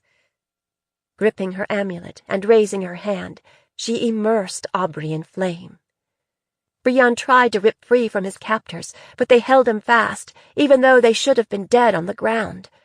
Aubrey came to her feet, staggered forward 1 step, 2. She stumbled back as Her Highness's next arrow found its mark, and then Aubrey went down, still burning, but now beyond Celestine's reach. Brion heard 3 more thwacks in quick succession. Another arrow clattered against Celestine's barrier. 2 more found their marks among her soldiers. "Bravo," Celestine said, as if delighted. "I could use more archers like you in my army. How would you like to join my blood-sworn guard?" "Get back in your boat and leave," Her Highness said, her voice shaking with rage. "I have every intention of doing that," Celestine said, "but not without the boy. I've gone to a tremendous amount of trouble to find him. But no worries. You can come with us." With that, she sent a bolt of flames smashing into the cliff just under the princess's position. Stone shattered, and the cliff came down, ending in a pile of rubble at the bottom. Brion looked from the spot on the cliff where the princess had been to the rockfall at the bottom. He saw nothing moving. It seemed impossible that anyone could have survived that. "It's so much easier," Celestine said to nobody in particular, "when you don't have to take them alive." She nodded to the pirates pinioning Brion's arms. "Let's get the boy aboard before any more heroes show up." 47. The water is wide. Halston Madelon half scrambled, half fell the last 20 feet from the cliff to the beach. Even as he rolled to his feet, he knew he was too late. But that didn't stop him from charging across the sand to the water's edge and splashing a few yards into the waves. It was no use. 200 yards of gunmetal water separated Hal from the jolly boat, a gulf that grew as the oarsmen strained and pulled. The boat was already halfway to the ship that waited at the mouth of the inlet. Hal resisted the urge to shake his fist at the fleeing pirates. Talbot skidded to a stop beside him, spitting out a series of oaths. Shading her eyes, she glared after the boat, which by now was pulling alongside the bigger ship. "Is that them? Do you think they're aboard?" Hal shook his head. "I don't know. I'm guessing they're either aboard or dead. So maybe we should hope for the former. Is there any chance they'll be intercepted by your navy before they leave the shore waters?" Hope kindled momentarily in Talbot's eyes, then was as quickly extinguished. "I'd say it was unlikely. We just don't have that many ships, especially this far north of Chalk Cliffs. We have to focus on keeping our eastern ports open and protecting our roads and cities." She released a shaky breath. "This is my fault. It was my idea to escape by boat. Lissa's scared to death of the water. I should have listened to her." Hal was only half listening. He wished he had Lissa's glass so he could get a better look. It looked like they were lifting somebody from the jolly boat up onto the deck. Somebody who was either dead or unconscious. They winched the boat aboard, too, and hastily raised anchor. They ran the sails up the masts. At first the sails flapped, spilling air, but as the ship turned, they inflated, and she put on speed. There was nothing remotely magical about Hal, but instinct told him Alyssa Grey Wolf was aboard that ship and quickly moving out of reach. Hal couldn't watch any more, so he turned back toward the beach. Bodies littered the sand, all bristling with arrows. From the way they were dressed, Hal guessed they'd come off the ship. Talbot pulled one of the arrows free and examined it. "Liz got some shots in, anyway. These arrows are clan-made, and I know it wasn't the busker." She looked up and down the beach. "I count 5 down." "6, Hal said. A charred body lay on the sand at the water's edge, with an arrow centering its chest. Though most of the body had been consumed, it was still smoldering. Hal squatted next to it, pressing his sleeve over his nose against the stink of burning flesh. From the remains of the clothing, he guessed it was a girl, someone dressed differently from the other bodies on the beach, but not in Highlander spatter cloth. "Unless I'm mistaken, this one was done by Majory," he said, sitting back on his heels. "I've seen bodies burned like this on the battlefield." "That doesn't make sense," Talbot muttered. "Pirates using Majory?" Hal crossed the sand to where several house-sized chunks of rock littered the bottom of the cliff. He could see that it was a new fall. The edges were raw, unvarnished by wind and rain. Head-sized chunks were scattered all the way to the water's edge. Next to the base of the cliff, he saw 2 bodies, half buried in the debris. Again, warriors from the ship, maybe killed in the fall. "Careful," Talbot called. "It might be unstable. It looks like there was an explosion or something, or more Majory." Methodically, he began to root through the rubble, guarding his heart against what he might find. Up against the cliff face, in a spot where 2 huge boulders stood propped against each other, the sand was spotted with blood. Not a lot of blood, but something glittered from a crevice, nearly at eye level. Hal pulled the object out. It was a pendant, a gold locket, in fact, engraved with a rose. He turned to find Talbot right behind him. "Do you recognize this?" he asked her. Talbot licked her cracked lips and nodded. "It belongs to Liz." "Was she wearing it?" Talbot nodded. "I've never seen her without it, except for when— Yes, she was wearing it." Hal looked up the cliff, then out to where the bodies littered the beach. He swore softly. What is it?" Talbot snapped. "I'm thinking Captain Grey was shooting from up here somewhere, and there was an explosion, or a bolt of magic, and she fell." With that, Talbot began digging through the rubble like a madwoman until her hands were battered and bleeding. Soon she was leaving her own blood smeared on the rocks. Hal joined in. Side by side, they rolled rocks away. There wasn't all that much rubble on the beach, and it soon became clear to Hal that Lys's body wasn't buried under it. Relief flooded through him. "Talbot," he said gently. Talbot looked up from her digging, her face tear-streaked. "What?" "She's not here." He paused, and when she just glared at him, he added, Do you want to hear my theory?" Grudgingly, she nodded. "I think Gray was injured in the fall," he said, "but she was conscious, because she tucked her locket in the niche in the rocks for us to find. She knew that you would know it was hers, and that it meant that she was alive." From the look on Talbot's face, she liked his theory very much. "Now, let's see what else we can find," he said. They divided up the beach and walked it methodically. "What I don't get